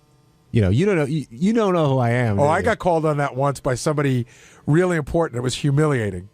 What do you do? Nothing. It was somebody that at our last company that worked for, it was somebody's wife. And it was just, I'd only met her once or twice, and we were at an event that was completely out of place for her to be at. And she goes, hey, what's up? And I go, how you doing? She goes, you have no fucking idea who I am, do you? And I go, I'm sorry. And I only met them once. That's funny. Balls, you're on the wrap-up show. Hey, how you doing, guys? Doing good. What's on your mind? I don't know. I just wanted to ask you guys what you thought of Shatner this morning, being somewhat civil with George. Do you think he just wanted to plug his shit, or do you think he was trying to sincerely take a step in the direction to end the feud? I don't know if he was so civil. I think he was tweaking George wherever he could. I mean, he's making his jokes and doing what he typically does, but I thought he was calling out George a little bit. Yeah, I think he was a little snarky here and there, but I think he probably could have gotten a lot more out of hand than it did. Well, but see, the thing is, they don't get out of hand, you know, and that's part of that whole will thing that he was talking about. Shatner won't let it get out of hand because it's not important enough to let it get out of hand. Right. I'm way above letting this get out of hand, and that's what makes George crazy. Yeah, that's true. All right, thanks, Balls. Let's go to Martin. Martin, you're on the wrap-up show. Yeah, you know, Shatner is totally passive-aggressive about it. I watched that movie, The Captains, on my Rocky player. Uh-huh. And it was first of all, it was all the captains during Star Trek except George. And then during the show, he was talking to Scott Bakula, explaining how a couple of the quote-unquote characters on the show wanted to move up and advance, and it was obviously a reference to George, taking backhands at George constantly. Was George a captain at one point? He was absolutely. On the series? He became captain, not on the series. Through the movies, he became yeah. captain, and then he became commander. That's a big deal. So theoretically, it's a snub that George wasn't asked to be part of the movie? And he wasn't even quoted in the movie. Almost every other character was interviewed for little bits and pieces here and there. And George wasn't even referred to. But who knows if George was declined? No, but it would be great if I wish I would have known this because I would have had him on the phone this morning, and he would have gone. Shatner would have gone. Oh, was George captain? I was unaware. You know, like that's what's great. Yeah, and that's his MO. But Shatner was also on American Pickers, which was a great episode. You should look it up if you can. Shatner's also had a bit of a renaissance because we've had him on for a long time, and I remember one time where he would come on and he was like hawking a calling card, you know, like a telephone calling card. And there was one time where he was doing this calling card thing, and everybody could call at once and be on a phone call with Shatner. It just sounded very lame. He was on remember paintball? The paintball. That's what I was going to bring up. He was promoting like what was it? It was a paintball festival or something? Yeah, it was something. So he's doing much better now. Wait, there was a party line where you could talk to Shatner also? Yes. This was back in the mid to late 90s. It wasn't a party line. It was this calling card, but this one night. And Shatner would be on the phone? Yeah, with like thousands of people. That's good. I like that. Let's talk about George being around. How does the vibe in the studio change when George is in there? It's for me, it's just a lighter mood. It's like, it's great to have him. It's great to have somebody that you can go to. He's such a nice guy. He puts everyone puts me in a better mood. And I know he likes everybody around here, but I didn't know how much he liked some in particular around here. Speaking of you, Will Murray, how did you feel when you heard that? And he didn't admit it, but he didn't deny it. He did say that he's masturbated to people who work on the show. Well, he didn't even really admit that. Well, he kind of did. But when Will's name came up, turned bright red, didn't say yes, didn't say no. Are you honored? Are you in a way creeped out? Or a little of both, I would say. It's a mixture. I was surprised he doesn't masturbate to the most attractive guy on the show. Well, that was my next question, you know? Benjy. When Howard was asking, is there anybody else, you didn't come up. You don't have to masturbate when you're really doing it. No, did you expect your name to be? I was hoping. Yeah, listen, that's a good question for George, by the way. We should ask him where he if ranks. I'm good looking. I was a little bummed. Honestly, I don't know if George would be honest either. Like, I'm a little bummed that I didn't make it into the mix. Yeah, gay guys love you. I'm like, Will's the new young gay icon. I've gotten old. I'm the silver fox. Like, at least to me, like, there's like chicks here that I find hot, right, at our workplace. But isn't it a big step to pick someone out to actually concentrate on them to masturbate to? Why is it a big step? Well, it's just like I don't know. Like we have online porn. It's just so to actually nowadays pick one person to jerk off to. I think is even a chick you find really hot. I don't know. It's a. So you're saying that when you do it, there's such a big parade, you can't concentrate on one person. Yeah. I mean, I think it's a big honor if you're from start to finish, which I don't know if you were. Right, and I said to Howard, it would be funny. I want him to really set the fantasy, like what exactly runs through his head, Will is working late. I come by and say, let me help you with his notes. That's what I fear. You sure you want to know that, Will? I'm curious. Hey, Gary, have you ever, I mean, you've been here like, what's 30 years? Yeah, 28. 28. So over the years of dealing with like male guests, have you ever been hit on by a celebrity male guest? No, not a celebrity. I got hit on by a couple of gay guys that were doing the show. One of the guys from Funny Gay Males came on and just said that when he was on the road, he jerked off to me, but this was like 20 years ago. But and like I think I've been hit on in the way where it could be sort of brushed off as fun, like I was just fucking around with you. But if you grab my ass back, I'd be into it. Right. But nothing. Never asked on dates. No one's ever pushed me into a corner and said, go to the bathroom and I'll blow you. Now, after George, male or female. Now, after George gave me the, you got a great personality line, when Howard asked him about me, he said that he got contacted from Brad and he wasn't going to come on here today. And I thought he was kidding, in the spirit of the show, but he's not here now. And I wonder if that was What true. do you mean? You mean Brad emailed him today and said, don't come on the show today? Ben, you heard. Yeah, I during the show, I wasn't, it's hard to tell if he's being, joking around or being serious, but he did say, and I think he did look at his phone, if I remember, that Brad was hearing the masturbation conversation. Because I know that I was dealing with Brad. Brad emailed me on Saturday to say, we're in Ravello. And I was emailing back and forth with him, so he was up for having George come in. You're saying he hit George during the show to tell him to leave? No. Not to leave during the show, but hey, enough with the masturbation. Because in the wrap-up preview, I said George is going to be stopping by, and he said, well, I don't know. But I thought he was kidding, but maybe he wasn't. Who knows, yeah. All right, we'll try and find out. Is Brad listening to the show now? Because Probably. he never listened before. No, Brad always listened. That's the whole thing. Brad was the big listener. No. He listened to the when show, George but was he wouldn't on. listen when George was on the show. That's right. Well, clearly, I don't know if he is or isn't. Perhaps it's changed. Ted, let's take a break. We'll try and find out. We'll talk more about George being around or not being around. Maybe George had to run home and jerk off to Will. Lucky me.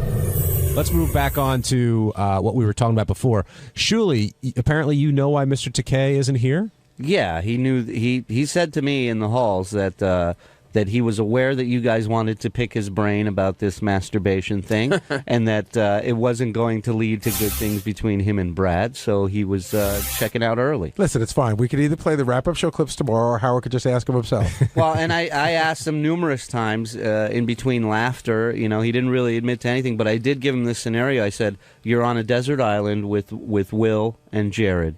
You can only make love to one of them. And he interrupted me and goes, no. Both of them.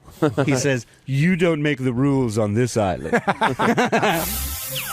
Hey, on Tuesday's wrap-up show, we started with an innocent conversation about Leslie West and his giant 10-inch thick cock, and then George Takei takes that, runs with it, and all of a sudden is all penis all the time. I'm finding out way too much gay stuff. Actually, it was a really interesting conversation. Fun time with George. Check it out. Leslie West came in with his wife Jenny, and no one has seen Leslie since his accident, and he had his leg removed, which Jenny made the call on, I guess. And how would you describe Leslie? How's he looking, his spirits? Leslie looked great. He really looked very good. I said, considering you've been through all of this, I thought he looked great. And he's in pretty good spirits. He's the same old guy, I'll tell you that. What do you think of his attitude in general? I mean, Howard asked him point blank, are you here to send a message, to take care of yourself? He said, no, I'm here to plug my album. Exactly. That's Leslie. That's how he's always been. That's why it's not a bullshit thing. He hasn't seen God. He's like, that's what happened, and I'm moving on. Leslie did make a comment. He said, he called Howard, 15 minutes after he came out of his coma, but he didn't hear from you. He didn't hear from Robin. He made me feel really shitty. I walked into the green room and I go, Leslie, you look great. He goes, yeah, I didn't fucking hear from you in the hospital. And Leslie's donated so much to Robin's charity. I know that personally. I know that personally. For me, it was just weird because I was saying to John, I'm friendly with Leslie, but Howard, I would say, is friends with Leslie. And I think of Leslie as a friend, but I didn't think I was important enough to call him in the hospital. But I guess if you like someone, you should just do it. I felt funny about bothering him, but I guess you're never bothering anyone. Was he guilting you just to break your balls, or do you think there was some truth behind that? 80% to break my balls, 20% because he was irritated I didn't call him. And what do you think of Jenny? She's cute. What about what she does for him? I mean, in more ways than one. What are we going to say, Jason? No, it's good. I'd chop off my leg to be with Jenny. That would be a fair trade-off. I mean, first of all, she's really tall, and she's hot, and she's got huge boobs, and now she's like his private nurse.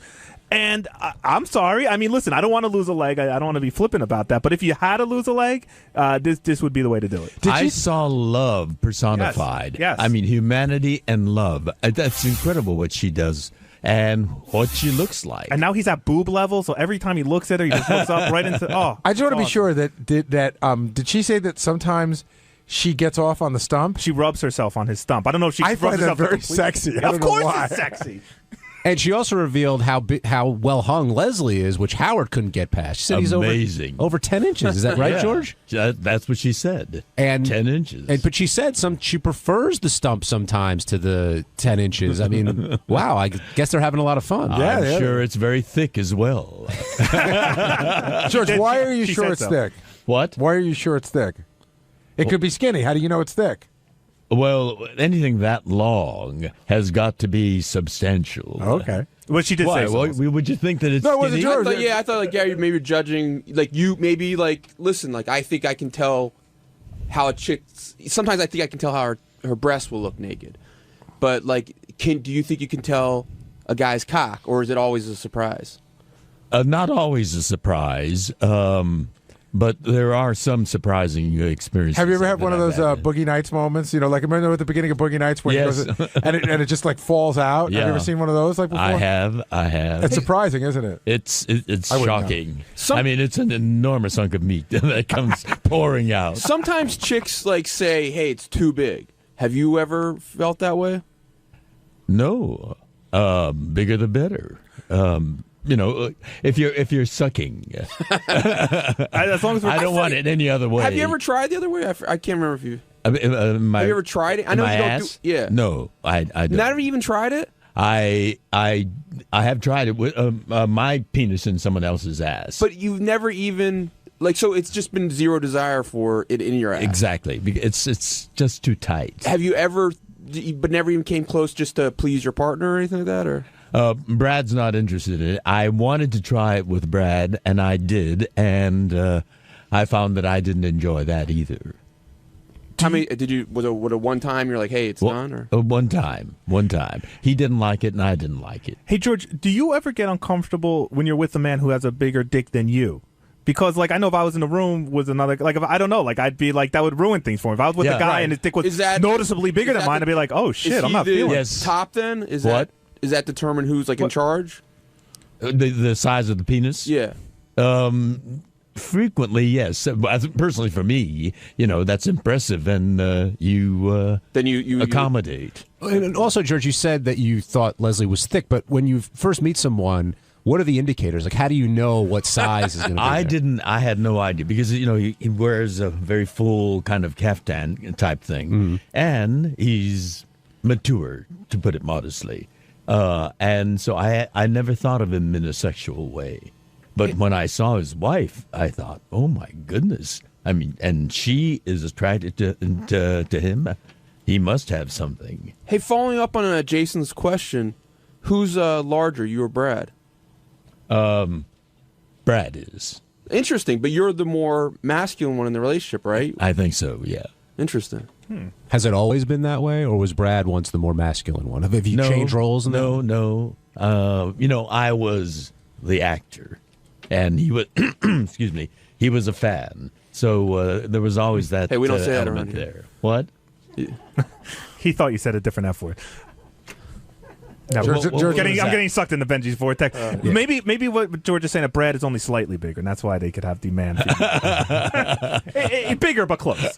Well, George, I'm happy to see you in here today. We missed you yesterday. Yeah, sorry about that. It's okay, understood. But later in the show today, you brought up your musical, which Howard immediately said, "There's no way, you know, he'll fall asleep. He doesn't he really won't. want." There's no way he you know, because I think I know where Howard is coming from in terms of political philosophy and the basic fundamental American ideals, and we deal with that, but we deal with humanity and how it survives, and you know, joy is necessary behind those barbed wire fences. And so, you know, we have some of these scenes where there was dancing and love happens. You know, after dinner, the mess hall would be cleared, and I remember hearing a lot of popular songs of then because our barrack was right across from the mess hall.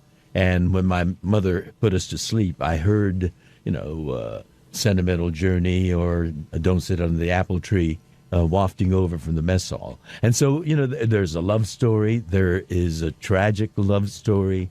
There are happy love stories. And and the whole experience of internment and what it means, and the incredible heroism of the young men and women who went from behind those barbed wires to fight for this country. Hey, Gary, do you hear anything in that will appeal to Howard going to see this musical? Nothing. Heroism. He likes heroism, but is there a superhero who comes and ends the war? No, it's not that kind. No. Right.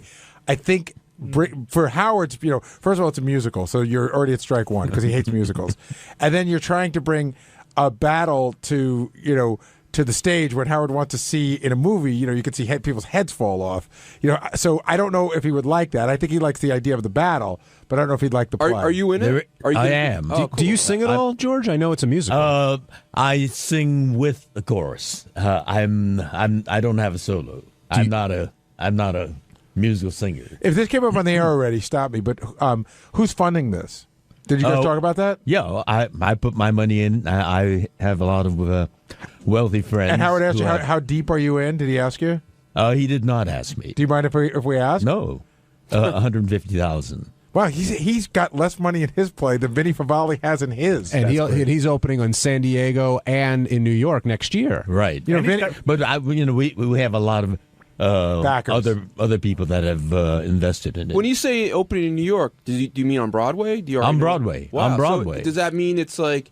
Do you know how long it's gonna be on for already? We hope it's a big hit and it. But what's the guarantee? Initially, how long do you have the theater for? We haven't gotten to that point yet, because it could be on one night, Benji. There are plays that have lasted just 3 or 4 nights. Are we gonna have? Is there gonna be a big opening night? Are we gonna get to walk the red carpet? Yes, there'll be an opening night with all the hoo-ha that goes with it. I love hoo-ha. We're excited for you, George. Congratulations. Well, thank you. Let's talk to Felix in Florida. Felix, you're on the wrap-up show. Hey guys, how's it going? Hey, I just had 2 quick questions for George. I was wondering, as when they talk about, I'm a big fan also. Anyway, when they talk about straight sex in the studio, do you at all get turned on by that, being a gay man? And also, just one quick question before I hang up: do you think that Eugene loser Ronnie, the limo driver, is attractive at all? Well, there was a time when I was much younger when I thought I could have been bisexual. And yes, straight sex, if it were sensuous and erotic enough and the setting was right, did get me excited. But as one matures, the heat sort of starts to get less intense. Although it's still there. Taste starts to get refined. Was there an incident or something that happened that made you realize, hey, I'm not bisexual. I'm just one way? Well, men excited me more. It was always that way from the time that I was maybe in junior high school. That's when I started to, even in grammar school, I thought, there were certain boys that were cute. Mm-hmm. Would it be fair to say at this point in your life the door is closed to you ever having sex with a woman again if you weren't married, or is that door always open?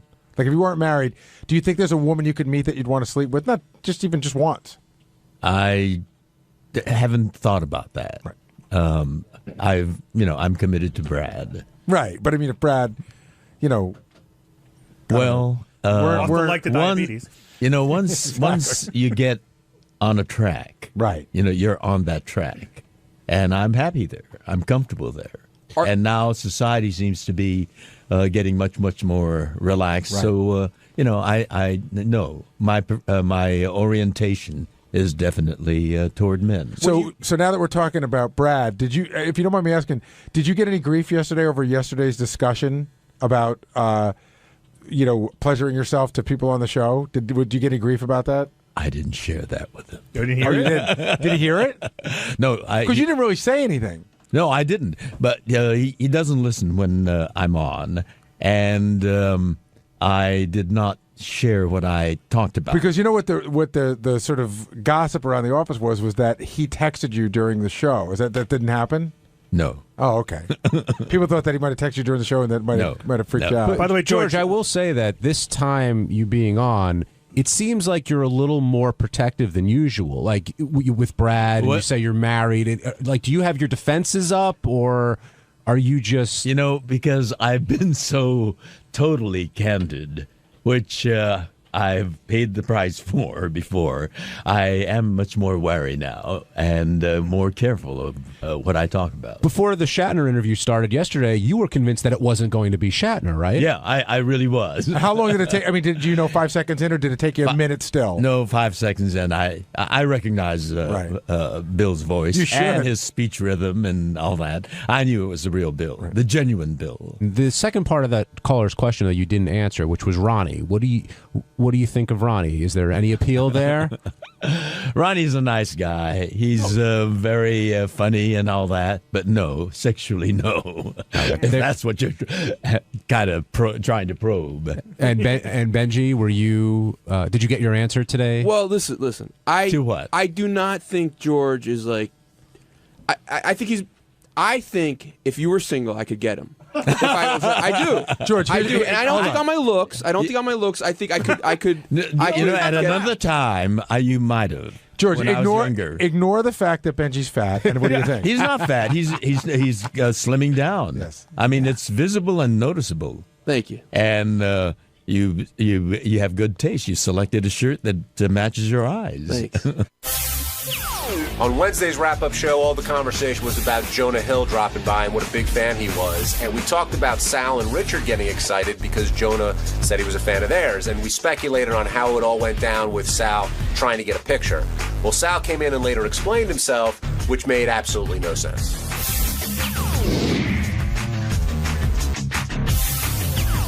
Let's move on to Jonah Hill, who came in today. And Gary, I think it's an understatement to say that Jonah was excited about being on the show. He was. He was very excited. And Jason and I were having this really interesting conversation because he was up here with Judd Apatow and Seth Rogen for Superbad.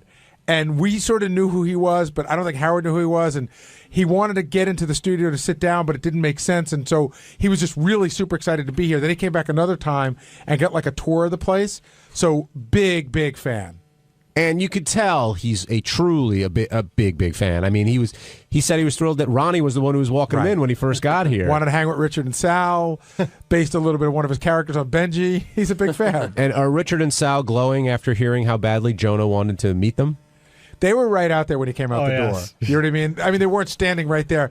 They were hanging in the back. And they just happened to be in his path, maybe? But it was cool. It was good for TV. I said, hey, Jonah, here's Richard and Sal. Come meet them. So you didn't have to go find them. They were there. Yeah. No, I didn't have to find them. JD, how exactly does that move work with those two? Instead, they were in their office. Yeah, you think can we get a picture with Jonah? Yeah. Did you hear about that? No, they asked for a picture? Well, they asked for a picture, and I wasn't around. I probably would have let them do it just because I know Jonah would have been just as excited for it, but I wasn't there, so Jason made an executive decision and said no, which is probably the right move. Why? Oh, boy. Because Jason doesn't want to be the one to get in trouble. In other words, if it came to light that someone took a picture with somebody in the hallway and Howard got pissed, he'd be mad at Richard and Sal, he'd be mad at Jason too. So I understand him saying, you know what, we have a no-picture policy here. So who did Richard and Sal ask to take the picture if you weren't around? Jason. No, they asked Jason to physically take the picture, and he said, you can't do that. They didn't ask him for permission. They just asked him to take. I think it was both. I understand why they probably asked Jason, because Jason usually is the one that takes pictures for the website. But I think we should get Jason down, because I think they did ask Jason's permission. Oh, for their own private picture? I think they wanted their own private. No, they wanted a picture with him. No, that's not what they said. Why would you think they said that? Because that would have been the smart way to do it. Right. First of all. What would have been the smart way? First of all, because it made some sense. Because I respect Jason's decision. It's his job to decide. But I'm saying it made some sense. Like, oh, Jonah was talking about them on the show. I know, but you're turning it into a different thing. Jason, did Richard and Sal ask you for permission to take a picture with Jonah Hill? Sal did. And what did he say? He said, hey, it was when, the interview was over, he's in the hall, and he's like, hey, can we take a picture with Jonah Hill? And I said, why? Did he ask you because you had the camera, or was he asking your permission? I guess both. I had the camera, so I would be the one to take a picture with them, and he didn't question my... I don't know if he was asking me for permission. Well, what did you say? I said, well, first I asked him why, and he goes, because he said he liked me, he liked us on the air, and I said, you know what, dude, he's running out right now. I go, you guys didn't end up in the studio with him. You know, if you showed your cocks or whatever, that would have been something, but it wasn't an on-air thing, so I'm going to say no because I don't think it's the right thing to do. Made the right call. Now, if Jonah was, thank you. Now, if Jonah was hanging around or something, that would have been different. Like, Jonah said he was a big fan of Benjy's. Does that mean Benjy should line up for a picture? He said he listened to the intern show. Should Steve be lining up for a picture? Like, where's the end? No, we have a no picture policy. I said I might have let it happen if Jonah was just standing there doing nothing. Jason, you gonna pass out, dude? No, okay. Yeah, no, I don't know what it is. I just started yawning. I know it looks like I'm out of breath, but I just started like having. Maybe that's the same thing. I don't know. It's a long run from the studio. Oh my god! How did they handle the rejection? Actually, surprisingly, very well. Because you know what? I think Sal knew it was a long shot. I said no, and Sal said okay. Like it really wasn't. We said no. We said no to Ace Frehley. Why would we say yes to Jonah Hill? Yeah. It's just listen. I would have loved a picture with Jonah Hill. I'm a fan, but I can't stand out there taking pictures like that. Has anybody else tried to pull that move recently? Nobody. Literally nobody tries to pull a move like that except those guys. So, what other times have they done it?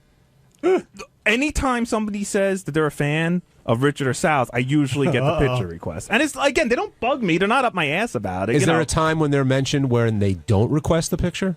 I can't recall one. I'm shocked that Richard wasn't wearing some sort of super bad boxers today. You're my favorite. So Sal, you wanted to get a picture based on. I mean, Jonah had some really nice things to say about you guys. Yeah, it was really nice, and it was really, we were in the hallway, and we didn't want to overstep our boundaries. We were about 6 feet back, waited for Gary's cue. Wait, hold on. Did you happen to be in the hallway, or did you go out in the hallway? Jonah Hill said he really liked us, wanted to meet us. It certainly got us excited. We were proud about that. And the show was over. Jonah was in a rush. So we stepped in the hallway, but not into the crew of people. We didn't want to get in the way of Lisa G., in the way of the cameramen. Gary came out and was polite enough to say, guys, come over and meet Jonah. I knew it was going to be good. The TV cameras out there always looking for stuff, so I thought it would be fun to get a genuine reaction out of Jonah to meet the guys. So we met Jonah, and I was like on cloud nine. Thank you very, very much, Gary, for doing that for us. And I turn around and I see, Grimace here with the camera. I'm like, and I'm like, Jason, could you take a picture? And Jason, in that whiny, condescending voice, goes, no, that's not the right decision. If you were on the air, maybe, but now, but because you weren't, you little peasant, get back in the room and do your prank calls. And I said to Jason, you're painting some picture that never existed. I'm just what's circling in your mind besides Big Macs was that. So, excuse me, Mister. Oh, can I take a picture with Jonah Hill? I did say that. Get over yourself. You're a 20-year-old kid. You're fucking standing out in the hall like a retard. Thank you. You're proving everything that I'm trying to explain right now. But the thing is that I looked at Jason and I said, you know what, Jason? Thank you. Because Jason didn't make the right call. And I said, I'm on cloud nine right now. Gary let me meet him. And then with my stupid logic is that I'm assuming that I can also take a picture, be in a movie with this guy and everything else. Jason brought me back. No, I'm just saying how my brain spins out of control. Well, we all know how that happened. Now you're in a movie with him? No, no. It's not that I'm just. Is that what you think? Like you take the picture, you kind of bond a little bit? I'm exaggerating. No, I understand how elated I am, thinking that just because Gary gave me the green light to meet him, in my head, this means that we're going to be hanging out tonight at at a club, drinking. Maybe what tonight's Survivor's on. You go to his house, have a burger, sleep over. Well, good point, Gary. Right. So when Jason said, "No, you can't do it. You weren't on the air." Blah blah blah.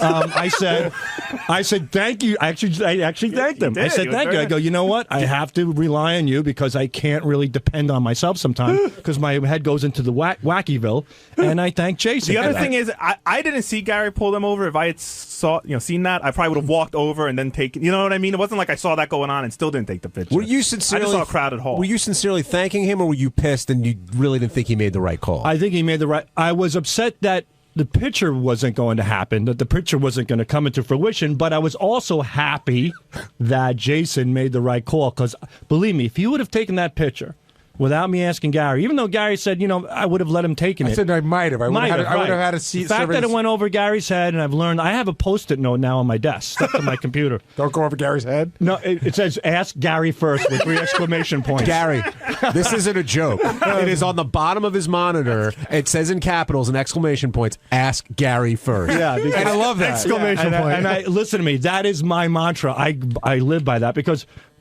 Speaking of pictures, the one time I really almost got my ass handed to me is I had Howard one time take a picture of me and Ace Frehley when he was on the show. What do you mean you had Howard? Howard took it? Well, what happened was that when Ace was on the air, after the show was over, I was dressed up as Ace Frehley, and then Ace got up and I shook his hand. It was like a real pleasure to meet you, blah, blah, blah. So I had a camera, and I said, Ace, can you take a picture with me? And I turned around, and Howard was right there, and I just kind of like said, Howard, could you take a picture? I don't know if you remember this, Gary, but you like dove right in and you go, I'll take the picture. And you just took the camera immediately. But it wasn't like I think I was only there for 6 months. And in my head, again, I thought I was the guy who can hang out with Howard and watch Survivor and drink beer. So it wasn't a big deal. Now I certainly know it's a big, big, big deal. Huge deal. Hey, Howard, you want to snap this picture of me and Ace Frehley? Because I thought me and Howard were pals. And Why not? Why not do this for my buddy Sal in my delusional head? That was way before Howard got into photography, too. Yeah. When did you start the Jason Kaplan impression? I don't think I've ever heard that before out of you. Oh, I don't know. I have no idea. I'm just still, I don't know.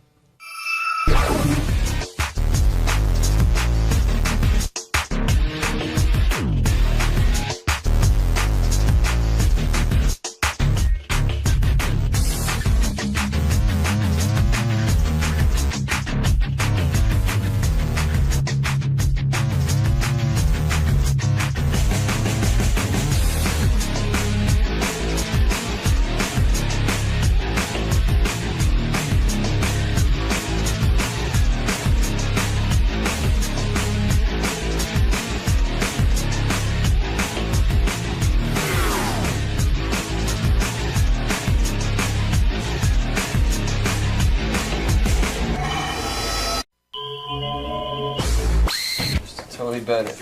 Yeah. Duets 2. You see a list of the artists there that are featured on this album. I like that he calls Faith Hill a female Frank Sinatra. Amy Winehouse obviously is the big name that people talk about with this. It was her last recording ever, the song that she did with him. He said, he broke down and sobbed when he heard of the news of her death. Also, he says that Lady Gaga is the best performer he's ever run into, and he thinks she could be the next Elvis. That's the last quote on the bottom there. Where is that? Right there at the bottom. Oh. So he was a foot soldier in World War II and says he saw like horrific violence. He was one of the first to open some of the concentration camps. Hold it. Let me get to that. That's good stuff. Page, yeah. And this is really interesting too. So I guess one of his best friends was a black guy, and the drill sergeant, his drill sergeant didn't like that he was, friendly with a black guy, so he made him do the worst job, which was like digging up the bodies of dead soldiers. Part of this grave shift. Right. Bob Hope discovered him and made him change his name. So Tony had to dig up the bodies of I think American soldiers, right. I believe. He didn't like his stage name, so he changed his name to Tony Bennett. That's when he gave it to him, Bob Hope. Was his name really Joe Barry? No. I think it's Antonio de Benedetto. Yeah, it says there, Antonio de. Good morning, Mr. Bennett. Good morning. How are you today? Just fine, thank you very much. Welcome to the Stern Show. Thank you. To the left, to the left. I'm looking forward to this. So you've got a new album out, Duets 2? Right. I heard you've got some interesting stories. You work with a lot of talented people. Oh yeah, it was really nice. So do you look forward to these types of interviews, with a guy like Howard? Absolutely, he's one of a kind. It's great. Looking forward to it. All right, have fun today, Mr. Bennett. Okay, thanks. Well, Tony Bennett is here. He has released a second duets album. His first duets album was so successful that I forget how many millions of copies he sold, but it was a big seller, which surprised the record industry, quite frankly. I could tell right away if it's in the pocket or if it's